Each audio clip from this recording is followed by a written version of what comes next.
അപ്പോൾ അടുത്ത സോഷ്യോളജിസ്റ്റിനെ കുറിച്ചാണ് നമ്മൾ അനലൈസ് ചെയ്യുന്നത്. 3 ആളുകളെ കുറിച്ച് നമ്മൾ പറഞ്ഞു കഴിഞ്ഞു. ഇനി നമ്മൾക്ക് A.R. Radcliffe brown. A.R. Radcliffe brown ആരേനൊക്കെ നമ്മൾ പറഞ്ഞത്? Herbert Spencer, Emile Durkheim, Bronislaw Malinowski. 3 ആളുകളെ കുറിച്ചാണ് നമ്മൾ അനലൈസ് ചെയ്തത്. ഇനി 4ാമത്തെ സോഷ്യോളജിസ്റ്റ് ആണ് A.R. Radcliffe brown.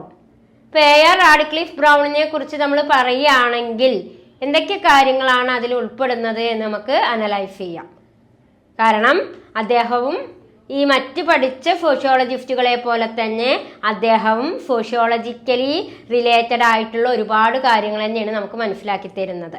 അപ്പൊ നോക്കൂ, A.R. റാഡിക്ലിഫ് ബ്രൗൺ അദ്ദേഹം ഒരു ബ്രിട്ടീഷ് ആന്ത്രോപോളജിസ്റ്റ് ആണ്. A.R. റാഡിക്ലിഫ് ബ്രൗൺ 1881 1955 1881 1955 കാലഘട്ടത്തിൽ ബ്രിട്ടീഷ് സോഷ്യൽ ആന്ത്രോപോളജിസ്റ്റ് ആയിട്ടുള്ള A.R. റാഡിക്ലിഫ് ബ്രൗണ് എന്ത് ഡെവലപ്പ് ചെയ്തു? Developed structural functionalism. ഒരു സ്ട്രക്ചറൽ ഫങ്ഷണാലിസത്തെ ഡെവലപ്പ് ചെയ്യുകയും എന്നിട്ട് ആരിൽ നിന്നും വ്യത്യസ്തമായിട്ടാണ് ഡെവലപ്പ് ചെയ്തത്? Differentiate from that of Malinowski. മാലിനോവ്സ്കിയിൽ നിന്നും വ്യത്യസ്തമായിട്ട് A.R. റാഡിക്ലിഫ് ബ്രൗൺ എന്താണ് ഡെവലപ്പ് ചെയ്തത്? Developed structural functionalism. അദ്ദേഹം ഒരു ഘടനാപരമായിട്ടുള്ള പ്രവർത്തനവാദം അഥവാ സ്ട്രക്ചറൽ ഫങ്ഷണാലിസം ഡെവലപ്പ് ചെയ്തു. അദ്ദേഹം ഒരു ബ്രിട്ടീഷ് സോഷ്യൽ ആന്ത്രോപോളജിസ്റ്റ് ആണ് കേട്ടോ. ഒരു ബ്രിട്ടീഷ് സോഷ്യൽ ആന്ത്രോപോളജിസ്റ്റ് ആണ്. ആരിൽ നിന്നും വ്യത്യസ്തമാക്കിക്കൊണ്ട്? മാലിനോവ്സ്കിയിൽ നിന്നും വ്യത്യസ്തമായിക്കൊണ്ട് A.R. Radcliffe Brown 1881 to 1955 British anthropologist ആയിട്ടുള്ള A.R. റാഡിക്ലിഫ് ബ്രൗണ് എന്ത് ഡെവലപ്പ് ചെയ്തു എന്നാ പറയുന്നത്? സ്ട്രക്ചറൽ ഫങ്ഷണാലിസം ഡെവലപ്പ് ചെയ്തു. അതേപോലെ തന്നെ അതേപോലെ A.R. റാഡിക്ലിഫ് ബ്രൗൺ ആരേനെ സ്വാധീനിച്ചിരുന്നു എന്നാ പറയുന്നത്? ഇൻഫ്ലുവൻസ് ചെയ്തിരുന്നു എന്നാ പറയുന്നത്? എമിലി ദുർക്കേം.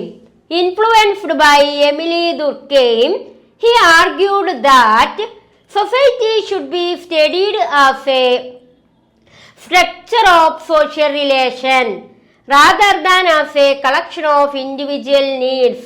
അപ്പോ ഈ റാഡിക്ലിഫ് ബ്രൗണ് എമിലി ദുർക്കിയെ ഇൻഫ്ലുവൻസ് ചെയ്യുകയും സ്വാധീനം ചെലുത്തുകയും അതിലൂടെ അദ്ദേഹം എന്താണ് ആർഗ്യൂ ചെയ്തത്? എന്താണ് അദ്ദേഹം അഭിപ്രായപ്പെട്ടത്? Society should be studied. ഒരു സമൂഹത്തെ കുറിച്ച് പഠിക്കുകയാണെങ്കിൽ ആ സമൂഹം എന്ന് പറയുന്നത് എങ്ങനെയാണ്? Structure of social relation. അത് സാമൂഹിക ബന്ധത്തിലൂടെയാണ് അതിന്റെ ഘടന.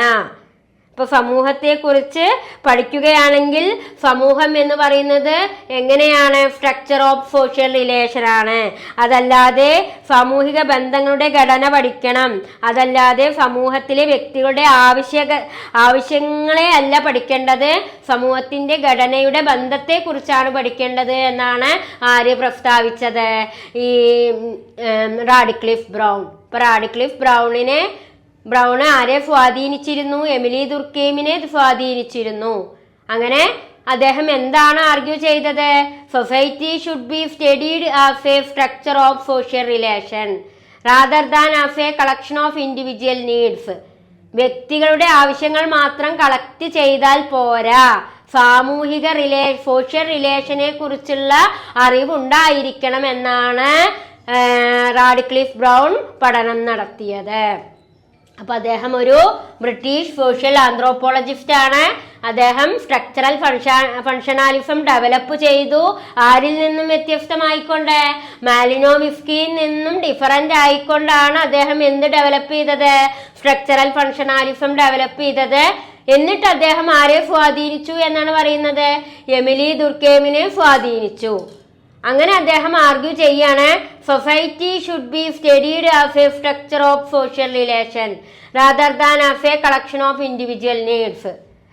സമൂഹത്തെ കുറിച്ച് പഠിക്കുകയാണെങ്കിൽ സമൂഹത്തിന്റെ സോഷ്യൽ റിലേഷനെയാണ് പ്രാധാന്യം കൊടുക്കേണ്ടത്, അല്ലാതെ ഇൻഡിവിജ്വൽ നീഡ്സിനല്ല എന്നാണ് മൊത്തത്തിലുള്ള സാമൂഹികപരമായ കാര്യങ്ങൾക്കാണ് ഇമ്പോർട്ടൻ്റ് കൊടുക്കേണ്ടത്, സോഷ്യൽ റിലേഷനാണ് ഇമ്പോർട്ടൻ്റ് കൊടുക്കേണ്ടത്, അല്ലാതെ ഓരോ വ്യക്തികളുടെയും ആവശ്യത്തിനല്ല ഇമ്പോർട്ടൻ്റ് കൊടുക്കേണ്ടത് എന്ന് ആര് പ്രസ്താവിച്ചു? A.R. Radcliffe Brown. And then Radcliffe Brown rejected the idea that social institution exist to meet individual needs. അതേപോലെ തന്നെ റാഡിക്ലിഫ് ബ്രൗൺ സാമൂഹ്യ സ്ഥാപനങ്ങൾ വ്യക്തികളുടെ ആവശ്യങ്ങൾ നിറവേറ്റാനാണ് ഉള്ളതെന്ന് പറയുന്ന ആവശ്യത്തെ തള്ളി.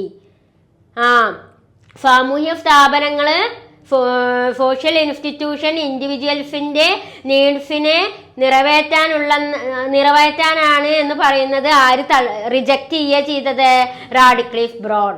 റാഡിക്ലിഫ് Brown rejected the idea that. Radcliffe Brown ഏത് ഐഡിയയെ റിജക്റ്റ് ചെയ്തു?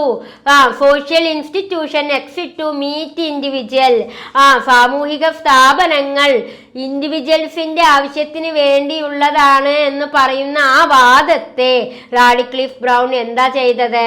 റിജക്റ്റഡ്, നിരാകരിച്ചു. Radcliffe Brown rejected the idea that social institution exist to meet individual needs. സാമൂഹിക സ്ഥാപനങ്ങൾ ഇൻഡിവിജ്വൽസിന് വേണ്ടിയുള്ളതാണ് എന്ന ആ അഭിപ്രായത്തെ റാഡിക്ലിഫ് ബ്രൗൺ എന്ത് ചെയ്തു എന്നാ പറയുന്നത്?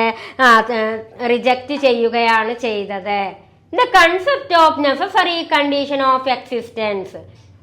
അതേപോലെ തന്നെ അദ്ദേഹം ഏത് ആശയം നിലനിർത്തി എന്നാണ് പറയുന്നത്? Necessary conditions of existence.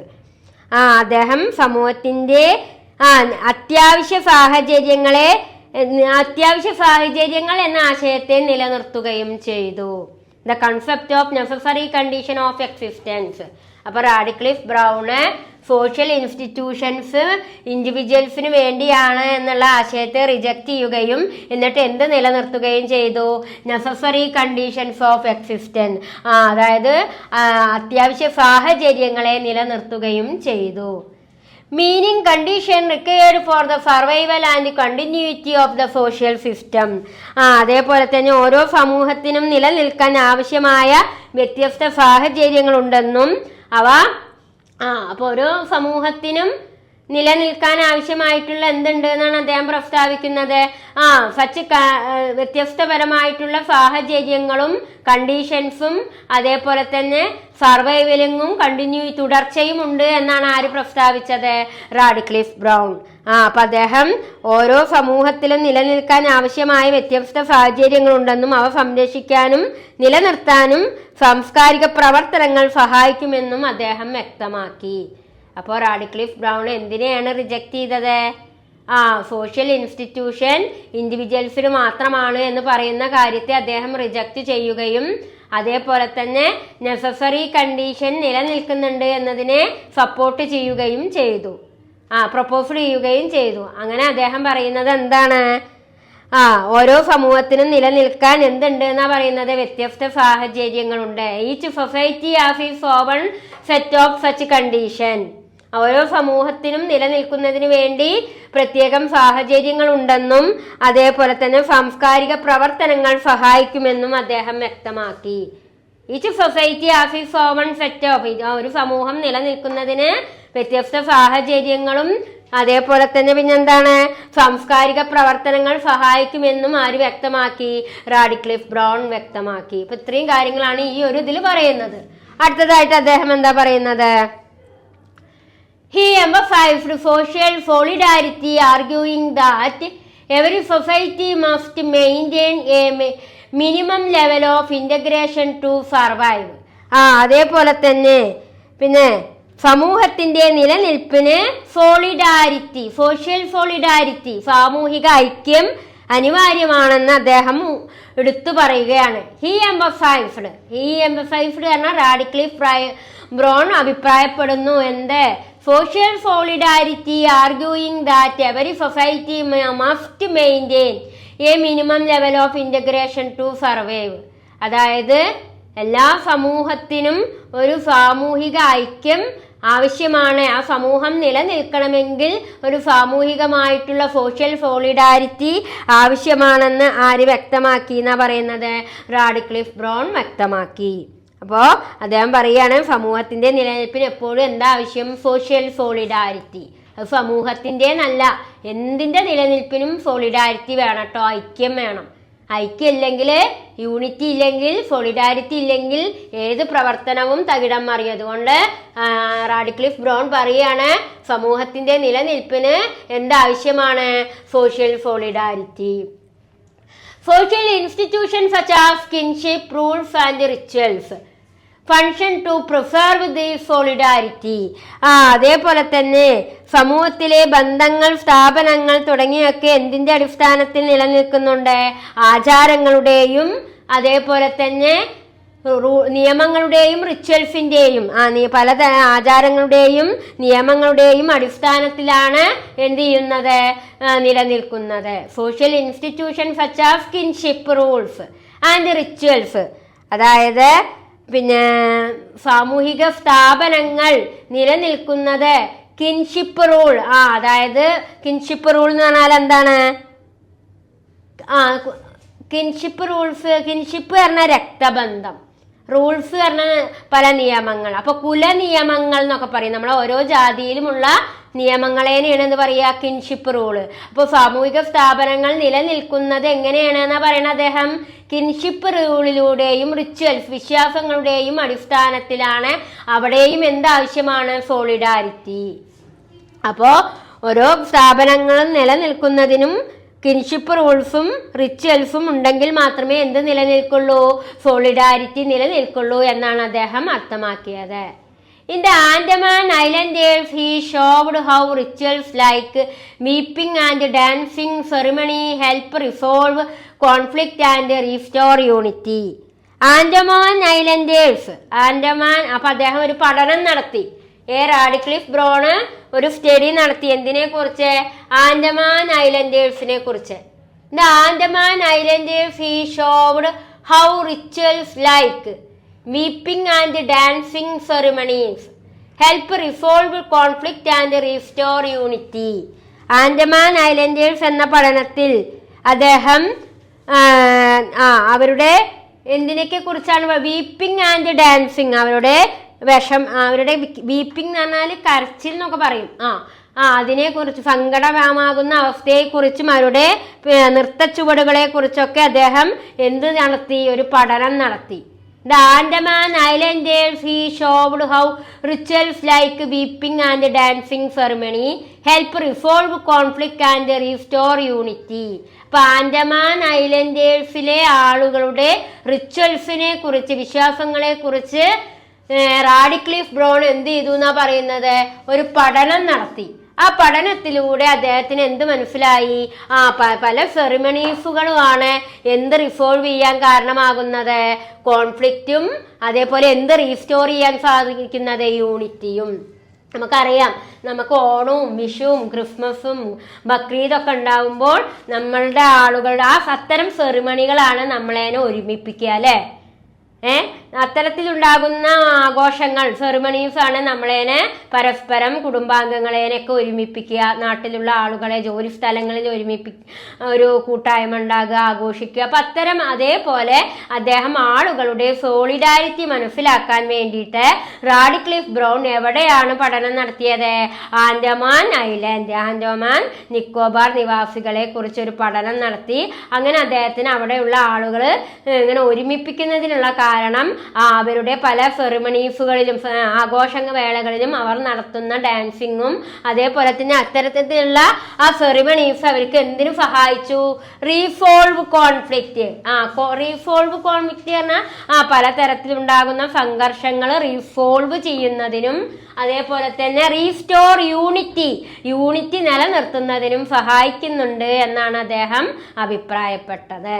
അപ്പോ ആൻഡമാൻ നിക്കോബാർ നിവാസികളെ കുറിച്ച് റാഡിക്ലിഫ് ബ്രൗണ് പഠനം നടത്തിയപ്പോൾ അദ്ദേഹത്തിന് എന്താണ് മനസ്സിലായത്?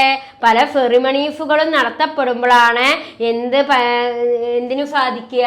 കോൺഫ്ലിക്റ്റ് ഇല്ലാതാക്കുന്നതിനും തർക്കങ്ങളും സംഘർഷങ്ങളും ഒഴിവാക്കുന്നതിനും അതേപോലെ തന്നെ റീസ്റ്റോർ യൂണിറ്റി, ഒരുമ നിലനിർത്താനും സാധിക്കുകയുള്ളൂ എന്ന് ആര് പ്രസ്താവിച്ചു?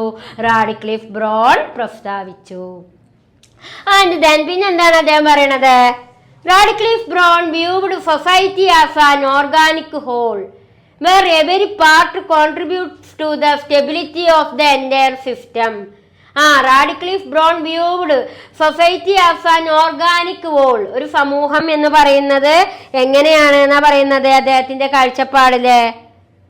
അദ്ദേഹം ഒരു ഓർഗാനിക് അതായത് ജീവനുള്ള രീതികളിലൂടെയാണ് അദ്ദേഹം സമൂഹത്തെ, കാരണം സമൂഹം എന്ന് പറയുമ്പോൾ ഓർഗാനിക് ആണ്. Where every part contributes to the stability of the entire system. അപ്പോ റാഡിക്ലിഫ് ബ്രൗണിന്റെ അഭിപ്രായത്തിൽ സമൂഹം ഒരു സംഘടിതമാണ്, മാത്രല്ല ആ സംഘടിത സമൂഹത്തില് എന്തും സ്ഥിരതയും ഐക്യവുമാണ് അതിന്റെ നിലനിൽപ്പിന് ആവശ്യം എന്ന് അദ്ദേഹം അഭിപ്രായപ്പെട്ടു. Radcliffe Brown viewed society as an organic whole where every part contribute to the stability of entire system. ഈ ഓർഗാനിക്കായി നിലനിൽക്കണമെങ്കിൽ തന്നെ അവിടെ എന്ത് കോൺട്രിബ്യൂട്ട് ചെയ്യണം? സ്ഥിരത കോൺട്രിബ്യൂട്ട് ചെയ്യണം. Although he is known as a functionalist. അങ്ങനെ അദ്ദേഹം ഏത് ആശയത്തിലേക്ക് എത്തിച്ചേർന്നു? Functionalist. His approach is more structural, focusing on the maintenance of social structure rather than satisfying individual needs. അതുകൊണ്ടാണ് അദ്ദേഹം എന്ത് പറയുന്നത്? സാമൂഹിക ഘടനയുടെ പരിപാലനമാണ് അദ്ദേഹത്തിന്റെ പ്രവർത്തനവാദത്തിന്റെ കേന്ദ്രം. അതായത് സാമൂഹിക ഘടനയ്ക്കാണ്, സോഷ്യൽ സ്ട്രക്ചറിനാണ് പ്രാധാന്യം കൊടുക്കേണ്ടത്. എന്തിനേക്കാൾ? ഇൻഡിവിജ്വൽ നീഡ്സിനേക്കാൾ സാമൂഹിക ഘടന അഥവാ സോഷ്യൽ സ്ട്രക്ചറിനാണ് പ്രാധാന്യം കൊടുക്കേണ്ടത് എന്ന് ആര് പ്രസ്താവിക്കാനുള്ള കാരണം? റാഡിക്ലിഫ് ബ്രൗൺ പ്രസ്താവിക്കാനുള്ള കാരണം. Although he is known as a functionalist. എന്താണ് functionalist? His approach is more structural. Functionalist എന്ന് പറഞ്ഞാൽ എന്താണ്? കൂടുതൽ ഘടനാപരം. കൂടുതൽ ഘടനാപരമായ കാര്യങ്ങൾക്ക് ഫോക്കസ് ചെയ്യുക. എന്തിനേക്കാൾ? സ്ട്രക്ചറിന്, സോഷ്യൽ സ്ട്രക്ചറിന് ഇമ്പോർട്ടന്റ് കൊടുക്കാനാണ് റാഡിക്ലിഫ് ബ്രൗൺ പറയണത്. എന്തിനേക്കാൾ? ഇൻഡിവിജ്വൽ നീഡ്സ് സാറ്റിസ്ഫൈ ചെയ്യുന്നതിനേക്കാൾ സോഷ്യൽ സ്ട്രക്ചറിന് ഇമ്പോർട്ടന്റ് കൊടുക്കാനാണ് ആര് പ്രസ്താവിച്ചത്? റാഡിക്ലിഫ് ബ്രൗൺ പ്രസ്താവിച്ചത്. ഇത്രയും കാര്യങ്ങളാണ് നമ്മൾക്ക് എന്തിൽ വരുന്നത്? റാഡിക്ലിഫ് ബ്രൗൺ എന്ന ഈ ഒരു സോഷ്യോളജിസ്റ്റ് വ്യക്തമാക്കുന്ന കാര്യങ്ങൾ വളരെ ലളിതമായ രീതിയിൽ, വളരെ സിമ്പിൾ ലാംഗ്വേജിലാണ് എഴുതിയിട്ടിട്ടുള്ളത്. അപ്പം ഇത്രയും കാര്യങ്ങൾ നിങ്ങൾ എഴുതിയെടുക്കുക, മനസ്സിലാക്കാൻ ശ്രമിക്കുക. ഇനി നമ്മൾക്ക് പഠിക്കാനുള്ളത് രണ്ടാളുകളെയും കൂടിയും കുറിച്ചാണ്. ലേറ്റർ ഫങ്ഷണാലിസ്റ്റ് എന്ന് പറയും. ടാൽക്കോട്ട് പാഴ്സണും R.K. മർട്ടനും. Talcott Parsons and R.K. Merton. ഇവരെയും കൂടി നമ്മൾക്ക് അനലൈസ് ചെയ്ത് കഴിഞ്ഞാൽ ഈ ഒരു രണ്ടാമത്തെ യൂണിറ്റ് ഇവിടെ കംപ്ലീറ്റ് ആകും കേട്ടോ. ഓക്കെ, അപ്പം നമ്മൾ അടുത്ത ടോപ്പിക്കിലേക്കാണ് കിടക്കുന്നത്. Talcott Parson. ടാൽക്കോട്ട് പാഴ്സൺ നമ്മൾ ഈ ടാൽക്കോട്ട് പാഴ്സൺ ലേറ്റർ ഫങ്ഷണലിസ്റ്റ് ആയിട്ടാണ് അറിയപ്പെടുന്നത്. അപ്പം നമ്മൾ ആരേനൊക്കെ പഠിച്ചു കഴിഞ്ഞു? ഏതൊക്കെ സോഷ്യോളജിസ്റ്റുകളെയാണ് ഈ യൂണിറ്റിൽ നമ്മൾ മനസ്സിലാക്കിയത്? Herbert Spencer, Emile Durkheim, Bronislaw Malinowski, Radcliffe Brown. അതേപോലെ തന്നെ ഇനി നമ്മൾ പഠിക്കാൻ പോകുന്ന സോഷ്യോളജിസ്റ്റാണ് ടാൽക്കോട്ട് പാഴ്സൺ. അദ്ദേഹം ഒരു ലേറ്റർ ഫങ്ഷണാലിസ്റ്റ് എന്നാണ് അറിയപ്പെടുന്നത്. ലേറ്റർ ഫങ്ഷണലിസ്റ്റ് ആയിട്ടാണ് ടാൽക്കോട്ട് പാഴ്സണെ അറിയപ്പെടുന്നത്.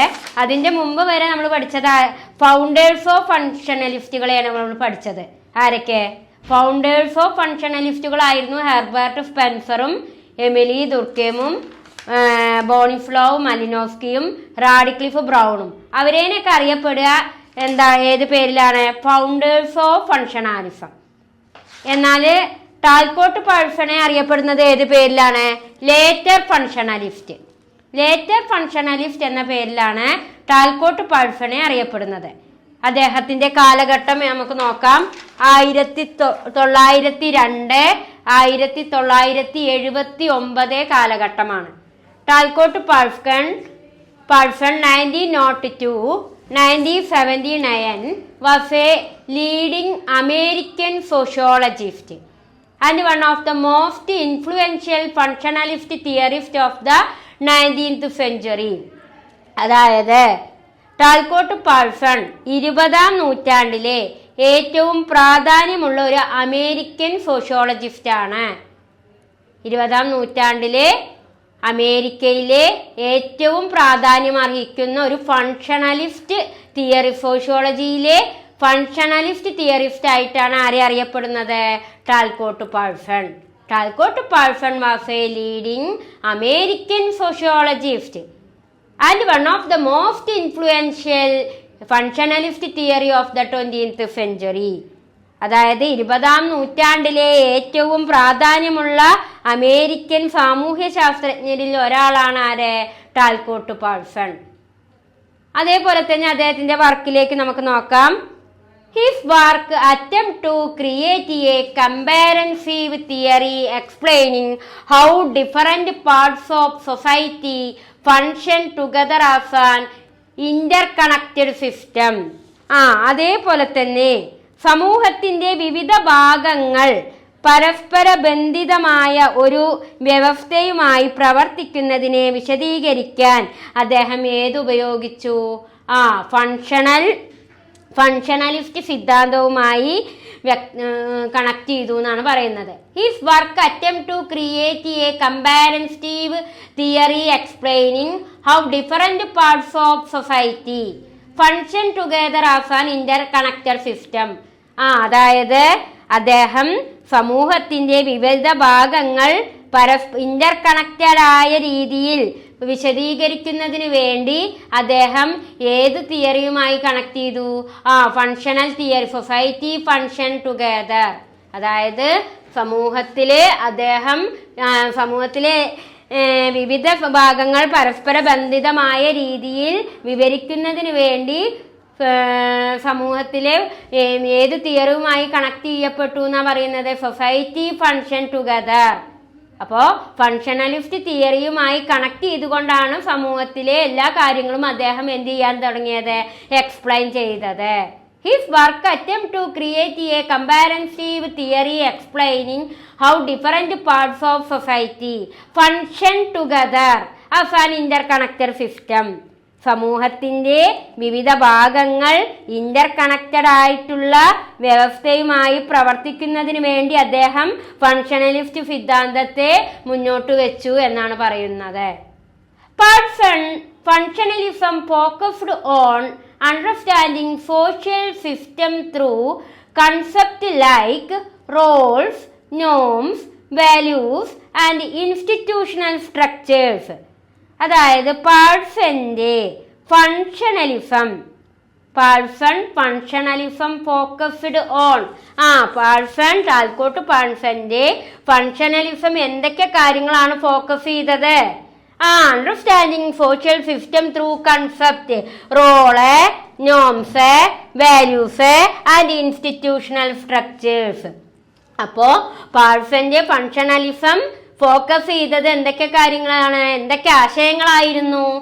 റോൾസ് എന്ന് പറഞ്ഞാൽ പങ്ക്, നോംസ് എന്ന് പറഞ്ഞാൽ വിശ്വാസങ്ങളെ, വാല്യൂസ് എന്ന് പറഞ്ഞാൽ മൂല്യങ്ങളെ, ഇൻസ്റ്റിറ്റ്യൂഷണൽ സ്ട്രക്ചേഴ്സ് എന്ന് പറഞ്ഞാൽ ഘടനാപരമായ സ്ഥാപനങ്ങളെ. ഇത്രയും കാര്യങ്ങളായിരുന്നു പാഴ്സന്റെ ഫങ്ഷണലിസം ഫോക്കസ് ചെയ്തത്. Functionalism focused on understanding social system through concept like. പാഴ്സന്റെ ഫങ്ഷണലിസം ഫോക്കസ് ചെയ്ത സാമൂഹികപരമായ ആശയങ്ങൾ എന്ന് പറയുന്നത് എന്തൊക്കെയാണ്? Roles, norms, values and institutional structures.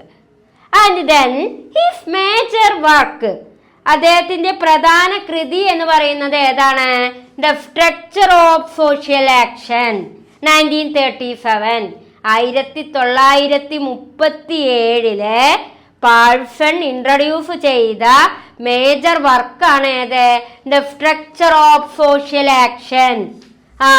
അതായത് സ്ട്രക്ചർ ഓഫ് സോഷ്യൽ ആക്ഷൻ എന്ന് പറഞ്ഞാൽ എന്താ? സാമൂഹിക പ്രവർത്തനത്തിന്റെ ഘടന. ഇപ്പൊ സാമൂഹിക പ്രവർത്തനത്തിന്റെ ഘടന എന്ന അതിപ്രധാനമായ വർക്കാണ് ടാൽകോട്ട് പാഴ്സന്റെ പ്രധാനപ്പെട്ട ബുക്കായിട്ട് അറിയപ്പെടുന്നത്. His major work, The Structure of Social Action. ടാൽകോട്ട് പാഴ്സന്റെ പ്രധാനപ്പെട്ട വർക്കായിട്ട് അറിയപ്പെടുന്നത് ഏത് ബുക്കിലൂടെയാണ്? The structure of social action, 1937.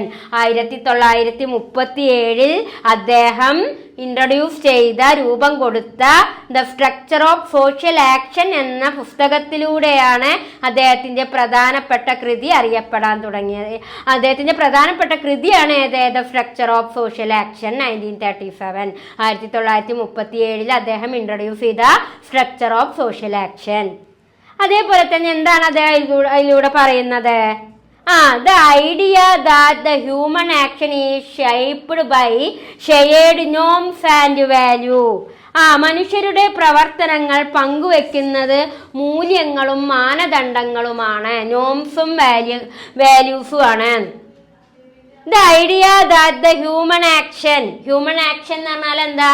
മനുഷ്യന്റെ പ്രവർത്തനങ്ങൾ. ഹ്യൂമൻ എന്ന് പറഞ്ഞാൽ മനുഷ്യൻ, ആക്ഷൻ എന്ന് പറഞ്ഞാൽ പ്രവർത്തനം. അപ്പോൾ ഹ്യൂമൻ ആക്ഷൻ എന്ന് പറഞ്ഞാൽ എന്താ? മനുഷ്യന്റെ പ്രവർത്തനങ്ങളെ ഷെയർ ചെയ്യുന്നത് എന്താണ്? എന്തൊക്കെ കാര്യങ്ങളിലൂടെയാണ് മനുഷ്യന്റെ പ്രവർത്തനങ്ങൾ ഷെയർ ചെയ്യുന്നത്? നോംസ് ആൻഡ് വാല്യൂ, വിശ്വാസങ്ങളിലൂടെയും മൂല്യങ്ങളിലൂടെയുമാണ് മനുഷ്യന്റെ പ്രവർത്തനങ്ങൾ രൂപപ്പെടുന്നത് അല്ലെങ്കിൽ ഷെയർ ചെയ്യപ്പെടുന്നത് എന്നതാണ് അദ്ദേഹം ഏതിലൂടെ എഴുതിയത്? അദ്ദേഹത്തിന്റെ പ്രധാനപ്പെട്ട ബുക്കായി സ്ട്രക്ചർ ഓഫ് സോഷ്യൽ ആക്ഷൻ എന്ന കൃതിയിലൂടെ അദ്ദേഹം പ്രസ്താവിച്ചത്. അതേപോലെ തന്നെ പിന്നെന്താണ് അദ്ദേഹം അവിടെ പറയുന്നത്? He proposed that the actors operate within a system of expectation and motivation giving rise to what the called the action system. അതേപോലെ തന്നെ അപ്പൊ ഞാൻ പറഞ്ഞു അദ്ദേഹത്തിന്റെ പ്രധാനപ്പെട്ട കൃതിയിൽ എന്താണ് പറയുന്നത്? മനുഷ്യന്റെ പ്രവർത്തനം ഷെയർ ചെയ്യുന്നത് എന്തിലൂടെയാണ്? നോംസിലൂടെയും വാല്യൂസിലൂടെയാണ് നമ്മൾ പറഞ്ഞു കഴിഞ്ഞു. മാത്രല്ല പിന്നെന്താ അദ്ദേഹം പറയുന്നത്? He proposed that actors operate within a system of expectation and motivation giving rise to what the called the action system. അതായത് വ്യക്തികളുടെ പ്രതീക്ഷകളും, എക്സ്പെക്ടേഷൻ എന്ന് പറഞ്ഞാൽ പ്രതീക്ഷ, അതേപോലെ തന്നെ മോട്ടിവേഷൻ പ്രേരണ. അപ്പോൾ ഓരോ വ്യക്തികളുടെയും പ്രതീക്ഷകളും എക്സ്പെക്ടേഷനും മോട്ടിവേഷൻ എന്ന് പറഞ്ഞാൽ പ്രേരണയും എങ്ങനെയാണ് പ്രവർത്തിക്കുന്നത്?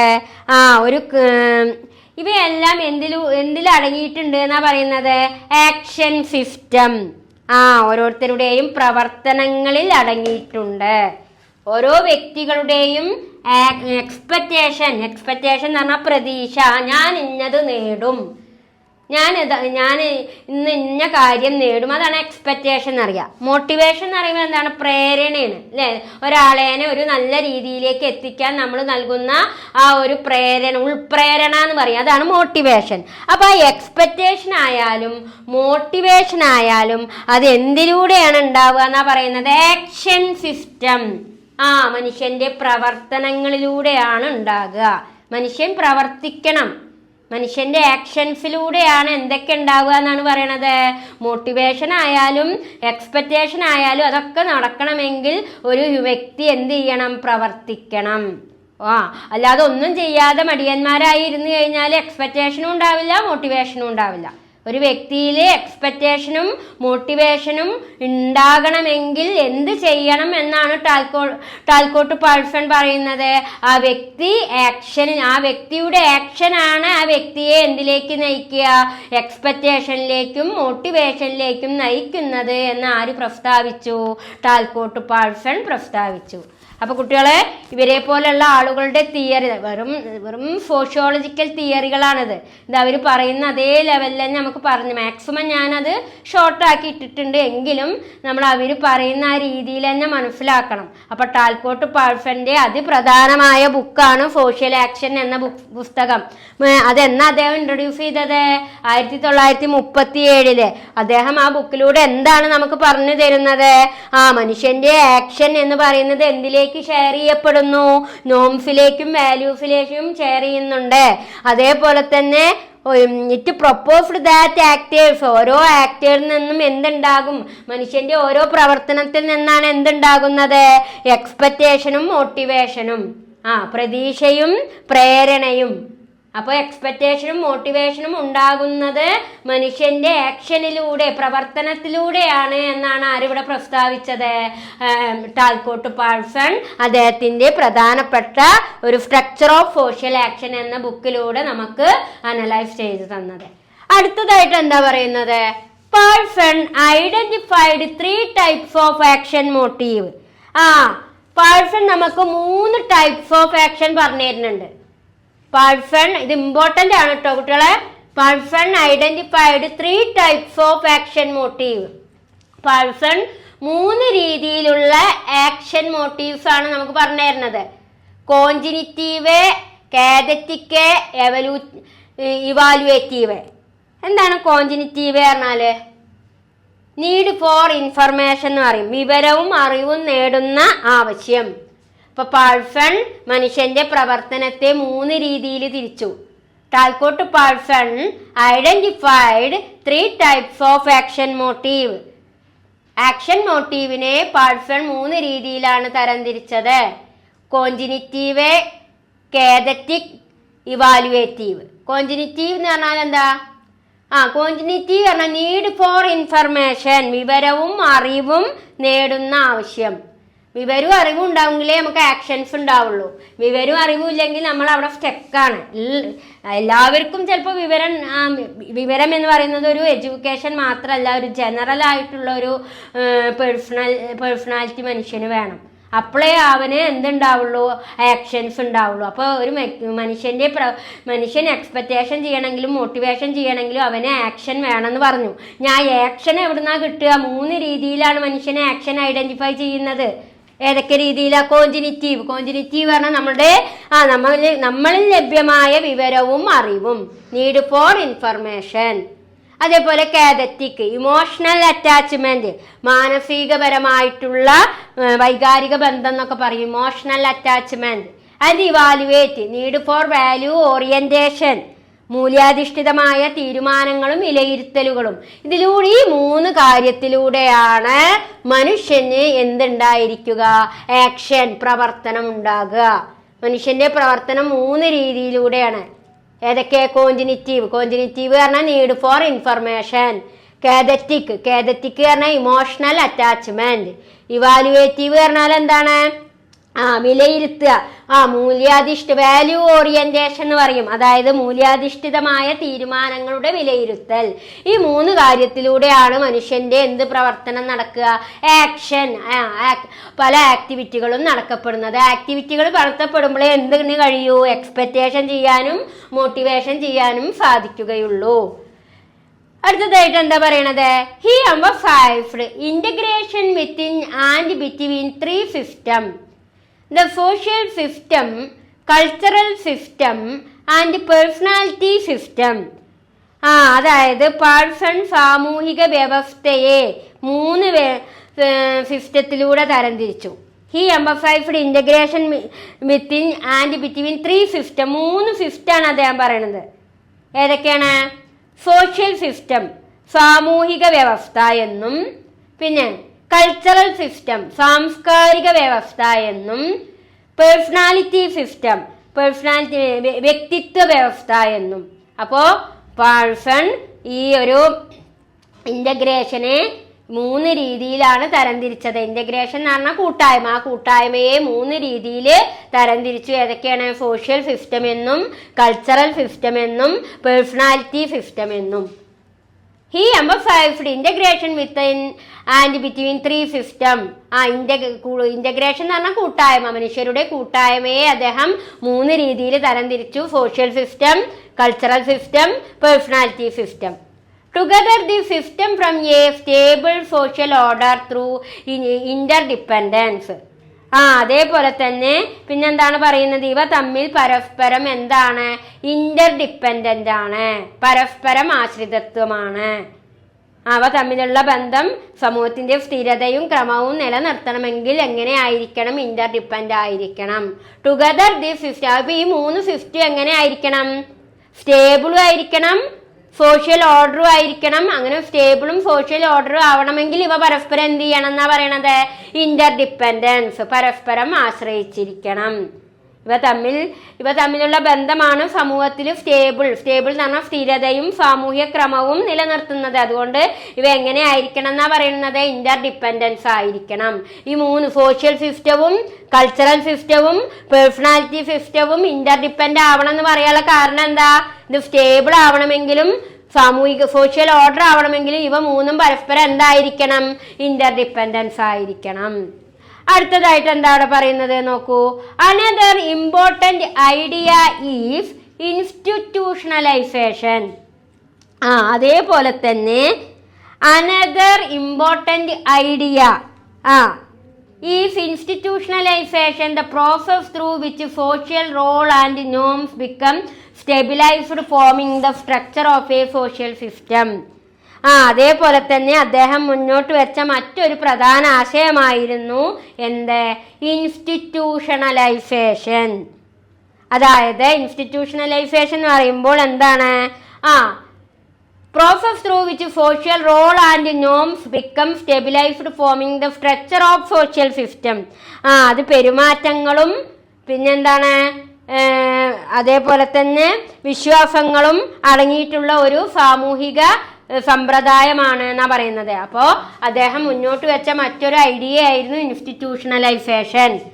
ഇനി ഇൻസ്റ്റിറ്റ്യൂഷണലൈസേഷൻ എന്ന് പറഞ്ഞാൽ എന്താ? സ്ഥാപനവൽക്കരണം എന്ന് പറഞ്ഞാൽ എന്താണ്? Process through which social role and norms, സാമൂഹിക പങ്കും വിശ്വാസങ്ങളും നിലനിർത്തിക്കൊണ്ടുള്ള ഒരു സാമൂഹിക സിസ്റ്റമാണ്, സോഷ്യൽ സിസ്റ്റമാണ് എന്ത്? Institutionalisation. Another important idea is institutionalisation. അദ്ദേഹം മുന്നോട്ട് വെച്ച ഇമ്പോർട്ടൻ്റ് ആയിട്ടുള്ള ഒരു ഐഡിയയാണ് ഇൻസ്റ്റിറ്റ്യൂഷണലൈസേഷൻ. ഈ ഇൻസ്റ്റിറ്റ്യൂഷണലൈസേഷൻ എന്ന് പറഞ്ഞാൽ എന്താന്നാ പറയണേ? അത് സോഷ്യൽ റോൾസും ആണ് നോംസും ആണ്. അതെങ്ങനെയാണ്? സ്റ്റെബിലൈസ്ഡ്, നിലനിർത്തുന്നതിനുള്ള ഒരു സാമൂഹിക സിസ്റ്റവുമാണ്. Another important idea is institutionalisation, the process through which social roles and norms become stabilized, സാമൂഹിക പങ്കിനെയും നോംസിനെയും നിലനിർത്തുന്നതിനുള്ള ഒരു സോഷ്യൽ സിസ്റ്റമാണ് എന്ത്? Institutionalization. Parsons believed that to understand social system. Parsons എന്ന് പറയുമ്പോൾ ആരാ മക്കളെ? Talcott Parsons. അപ്പൊ Talcott Parsons believed that to understand social system. Talcott Parsons എന്തിലാണ് വിശ്വസിച്ചത്? Social system. One must examine ഈ സ്ട്രക്ചറൽ എലമെന്റ്. എന്താണ് സോഷ്യൽ സിസ്റ്റം എന്നതുകൊണ്ട് അദ്ദേഹം വിശ്വാസ്യത പുലർത്തിയത്? സോഷ്യൽ സിസ്റ്റം എന്ന് പറയുമ്പോൾ എന്തൊക്കെ എലമെന്റ്സ് അതിൽ വരിക? Goals, roles, norms and values. ഇപ്പൊ Parsons believed that to understand social system. Talcott Parsons എന്തിൽ വിശ്വസിച്ചിരുന്നു? സോഷ്യൽ സിസ്റ്റത്തിൽ വിശ്വസിച്ചിരുന്നു. ഇനി സോഷ്യൽ സിസ്റ്റം എന്ന് പറയുമ്പോൾ എന്താണ്? Structural element. ഏതൊക്കെയാണ് ആ എലമെന്റ്സ്? ഗോള്, ലക്ഷ്യം, റോൾ, പങ്ക്, നോംസ്, വിശ്വാസം ആൻഡ് വാല്യൂസ്. അപ്പോൾ ഈ ഒരു സോഷ്യൽ സിസ്റ്റത്തിൽ ഉറച്ചു വിശ്വസിച്ച ഒരു വ്യക്തിയാണ് ആര്? Talcott person. Is functional prerequisites that help maintain social stability. മാത്രല്ല ഈ പ്രവർത്തനങ്ങളും പരിപാടികളും അദ്ദേഹം എന്ത് ചെയ്തു? ഇവയൊക്കെ ഈ functional prerequisites that help maintain social stability, സാമൂഹിക സ്ഥിരത നിലനിർത്തണമെങ്കിൽ ഈ ഫങ്ഷൻസ് ഒക്കെ മനസ്സിലാക്കണം എന്നാണ് ആര് പ്രസ്താവിച്ചത്? ടാൽക്കോട്ട് പേഴ്സൺ പ്രസ്താവിച്ചത്. ഈ ഗോളും റോൾസും നോംസും വാല്യൂസും ഒക്കെ മനസ്സിലാക്കുമ്പോൾ മാത്രമേ എന്ത് നിലനിർത്താൻ കഴിയൂ? സോഷ്യൽ സ്റ്റെബിലിറ്റി, സാമൂഹിക സ്ഥിരത നിലനിർത്താൻ, മെയിൻറ്റെയിൻ ചെയ്യാൻ കഴിയൂ. അവയൊക്കെ സോഷ്യൽ സ്റ്റെബിലിറ്റി നിലനിർത്താൻ എന്ത് ഹെൽപ്പ് ചെയ്യുന്നുണ്ട്? ഈ എലമെന്റ്സുകളായിട്ടുള്ള ഗോളും റോളും നോംസും വാല്യൂസും ഒക്കെ ഈ സോഷ്യൽ സ്റ്റെബിലിറ്റി നിലനിർത്താൻ നമ്മളെ ഹെൽപ്പ് ചെയ്യുന്നുണ്ട് എന്നാണ് ആര് വിശ്വസിച്ചത്? Talcott person. ഇപ്പൊ മക്കളെ ഇത്രയും കാര്യങ്ങൾ ഇത് നിങ്ങൾ ടാൽക്കോട്ട് പേഴ്സൺ എന്ന് പറയുന്ന പേജ് നമ്പർ 25 ആട്ടോ. പേജ് 25 വരുന്ന കാര്യങ്ങളാണ് ടീച്ചർ ഇവിടെ ഷോർട്ടായി എഴുതിയിട്ടിട്ടുള്ളത്. അപ്പൊ നിങ്ങൾ ഈ ഇത്രയും കാര്യങ്ങൾ നന്നായി മനസ്സിലാക്കുക. കുറച്ചുകൂടി പറഞ്ഞു തരാണ്ട് ടാൽക്കോട്ട് പേഴ്സണിനെ കുറിച്ച് പേജ് 27 വരുന്ന കാര്യങ്ങൾ എന്താ എന്ന് നമുക്ക് പരിശോധിക്കാം. ഓക്കെ, അപ്പോൾ ടാൽക്കോട്ട് പേഴ്സൺ AGIL മോഡൽ എന്ന് പറഞ്ഞിട്ടൊരു തിയറി വികസിപ്പിച്ചു, ഡെവലപ്പ് ചെയ്തു. എന്താണ് AGIL മോഡൽ എന്ന് നമുക്ക് നോക്കാം. ഇപ്പോൾ ടാൽക്കോട്ട്സിൻ്റെ ഒരു പ്രധാനപ്പെട്ട ഇമ്പോർട്ടൻസ് ആയിട്ടുള്ള തിയറിയാണ് AGIL മോഡൽ. എന്താണ് പാൾസൺ AGIL മോഡൽ എന്ന ഈ ഒരു തിയറിയിലൂടെ എന്തൊക്കെ കാര്യങ്ങളാണ് നമുക്കിവിടെ മനസ്സിലാക്കി തരുന്നത് എന്ന് നമുക്ക് പരിശോധിക്കാം. അപ്പം അദ്ദേഹത്തിൻ്റെ ഈ പ്രധാനപ്പെട്ട ഒരു തിയറിയുടെ പേരാണ് AGIL മോഡൽ. ശ്രദ്ധിക്കുക. Talcott Parsons developed the AGIL model to explain the functional prerequisites that every social system must perform in order to survive. അതായത് ടാൽക്കോട്ട് പാൾസൺ AGIL മോഡൽ എന്നൊരു മാതൃക എന്ത് ചെയ്തു എന്നാ പറയുന്നത്, വികസിപ്പിക്കുകയും അങ്ങനെ സാമൂഹ്യ വ്യവസ്ഥ നിലനിൽക്കാനും പ്രവർത്തിക്കാനും ആവശ്യമായ ചില പ്രവർത്തനങ്ങൾ വിശദീകരിക്കാനായിട്ടാണ്, സാമൂഹികമായിട്ടുള്ള വ്യവസ്ഥ നിലനിർത്താനും വിശദീകരിക്കാനും വേണ്ടിയാണ് അദ്ദേഹം ഏത് തിയറി വികസിപ്പിച്ചത്, AGIL മോഡൽ വികസിപ്പിച്ചത്. അതായത് ഒരു സാമൂഹിക വ്യവസ്ഥ നിലനിർത്താനും അതേപോലെ തന്നെ പ്രവർത്തിക്കാനും, സാമൂഹികമായിട്ടുള്ള വ്യവസ്ഥ നിലനിർത്താനും അതേപോലെ അത് പ്രവർത്തിക്കുന്നതിന് വേണ്ടിയാണ് അദ്ദേഹം ഏത് മോഡൽ വികസിപ്പിച്ചത്, AGIL മോഡൽ വികസിപ്പിച്ചത്. അപ്പോൾ ഒരു സാമൂഹിക വ്യവസ്ഥ നിലനിൽക്കുന്നതിന് വേണ്ടിയിട്ടും അത് പ്രവർത്തിക്കുന്നതിന് വേണ്ടിയിട്ടുമാണ് പാൾസൺ AGIL മോഡൽ ഡെവലപ്പ് ചെയ്തത്. ഇനി എന്താണ് AGIL മോഡൽ എന്ന് പറഞ്ഞാല്, AGIL ശ്രദ്ധിക്കൂ, AGIL എന്നുള്ളത് അഡാപ്ഷൻ. എന്ന് പറഞ്ഞാൽ എന്താണ്, അഡാപ്ഷൻ. അതാണ് AGILത്തെ A. അടുത്തത് G എന്ന് പറഞ്ഞാൽ എന്താ, ഗോൾ അറ്റൈൻമെന്റ്, ലക്ഷ്യപ്രാപ്തിയിലേക്ക് എത്തുക. ഗോൾ അറ്റൈൻമെന്റ് എന്നതാണ് G. ആൻഡ് I എന്നുകൊണ്ട് എന്താണ് ഉദ്ദേശിക്കുന്നത്, ഇന്റഗ്രേഷൻ, കൂടിച്ചേരൽ, അതാണ് I. ആൻഡ് L എന്നുകൊണ്ട് എന്താണ് ഉദ്ദേശിക്കുന്നത്, L എന്നുകൊണ്ട് ഉദ്ദേശിക്കുന്നത് ലേറ്റൻസി ഓർ പാറ്റേൺ മെയിൻ്റെനൻസ്. അതായത് ഓരോ പാറ്റേൺസുകളും മെയിൻറ്റെയിൻ ചെയ്യുക. ഈ 4 പദങ്ങളിനെയാണ് അദ്ദേഹം, 4 പദങ്ങളുടെയും ഫസ്റ്റ് ആൽഫബറ്റിക് എടുത്തിട്ടാണ് അദ്ദേഹം ഏത് മോഡൽ വികസിപ്പിച്ചത്, AGIL. വളരെ ഇമ്പോർട്ടൻ്റ് ആണ് കേട്ടോ.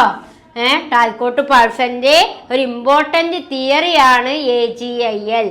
A എന്ന് പറഞ്ഞാൽ എന്താണ്, അഡാപ്ഷൻ. G എന്ന് പറഞ്ഞാൽ എന്താണ്, ഗോൾ അറ്റൈൻമെന്റ്. ആൻഡ് I എന്ന് പറഞ്ഞാൽ എന്താണ്, ഇന്റഗ്രേഷൻ. L എന്ന് പറഞ്ഞാൽ എന്താണ്, ലേറ്റൻസി ഓർ പാറ്റേൺ മെയിൻ്റെനൻസ്. ഇതിനെയാണ് ഏത് പേരിൽ അറിയപ്പെട്ടത്, ടാൽക്കോട്ട് പാൾസന്റെ AGIL മോഡൽ എന്ന പേരിൽ അറിയപ്പെട്ടത്. അപ്പം നിങ്ങൾക്ക് മനസ്സിലായിട്ടുണ്ടാവണം, AGIL മോഡൽ എന്ന് പറഞ്ഞു കഴിഞ്ഞാൽ അഡാപ്ഷനും ഗോൾ അറ്റൈൻമെന്റും ഇന്റഗ്രേഷനും ലേറ്റൻസി ഓർ പാറ്റേൺ മെയിൻ്റെനൻസ്, ഇത് 4 കൂടി ചേർന്നതിനെയാണ് AGIL മാതൃക എന്ന പേരിൽ അറിയപ്പെടുന്നത്. ഇനി നമ്മൾക്ക് ഇത് ഓരോന്നും എന്താണ് എക്സ്പ്ലെയിൻ ചെയ്യുന്നത് എന്ന് നോക്കാം. അടുത്ത ഫസ്റ്റ് പോയിന്റ് ആണ് അഡാപ്ഷൻ. AGIL A എന്ന് ഉദ്ദേശിക്കുന്നത് എന്താണ്, അഡാപ്ഷൻ. എന്താണ് അഡാപ്ഷൻ എന്നുകൊണ്ട് അർത്ഥമാക്കുന്നത് നോക്കൂ, അനുയോജനം എന്നൊക്കെ പറയും. Adaption, this function deals with how a society adapts to its environment and secures basic needs such as food and shelter. Paulson associated this function mainly with the economic subsystem which ensures the availability of resources. അതായത് adaption എന്ന് പറയുമ്പോൾ, അനുയോജനം എന്ന് പറയുമ്പോൾ സമൂഹം പരിസ്ഥിതിയോട് എങ്ങനെ ഇണങ്ങുന്നു. This function deals with society adapt to its environment. Society എങ്ങനെയാണ്, environment പറഞ്ഞാൽ എന്താ, പരിസ്ഥിതി. സമൂഹം എങ്ങനെയാണ് പരിസ്ഥിതിയോട് ഇണങ്ങുന്നത്, അതിൻ്റെ അടിസ്ഥാന ബേസിക് നീഡ്സുകൾ എന്തൊക്കെയാണ്. സമൂഹം പരിസ്ഥിതിയോട് ഇണങ്ങണമെങ്കിൽ അതായത് society adapt two is environment എന്നാ പറയണത്.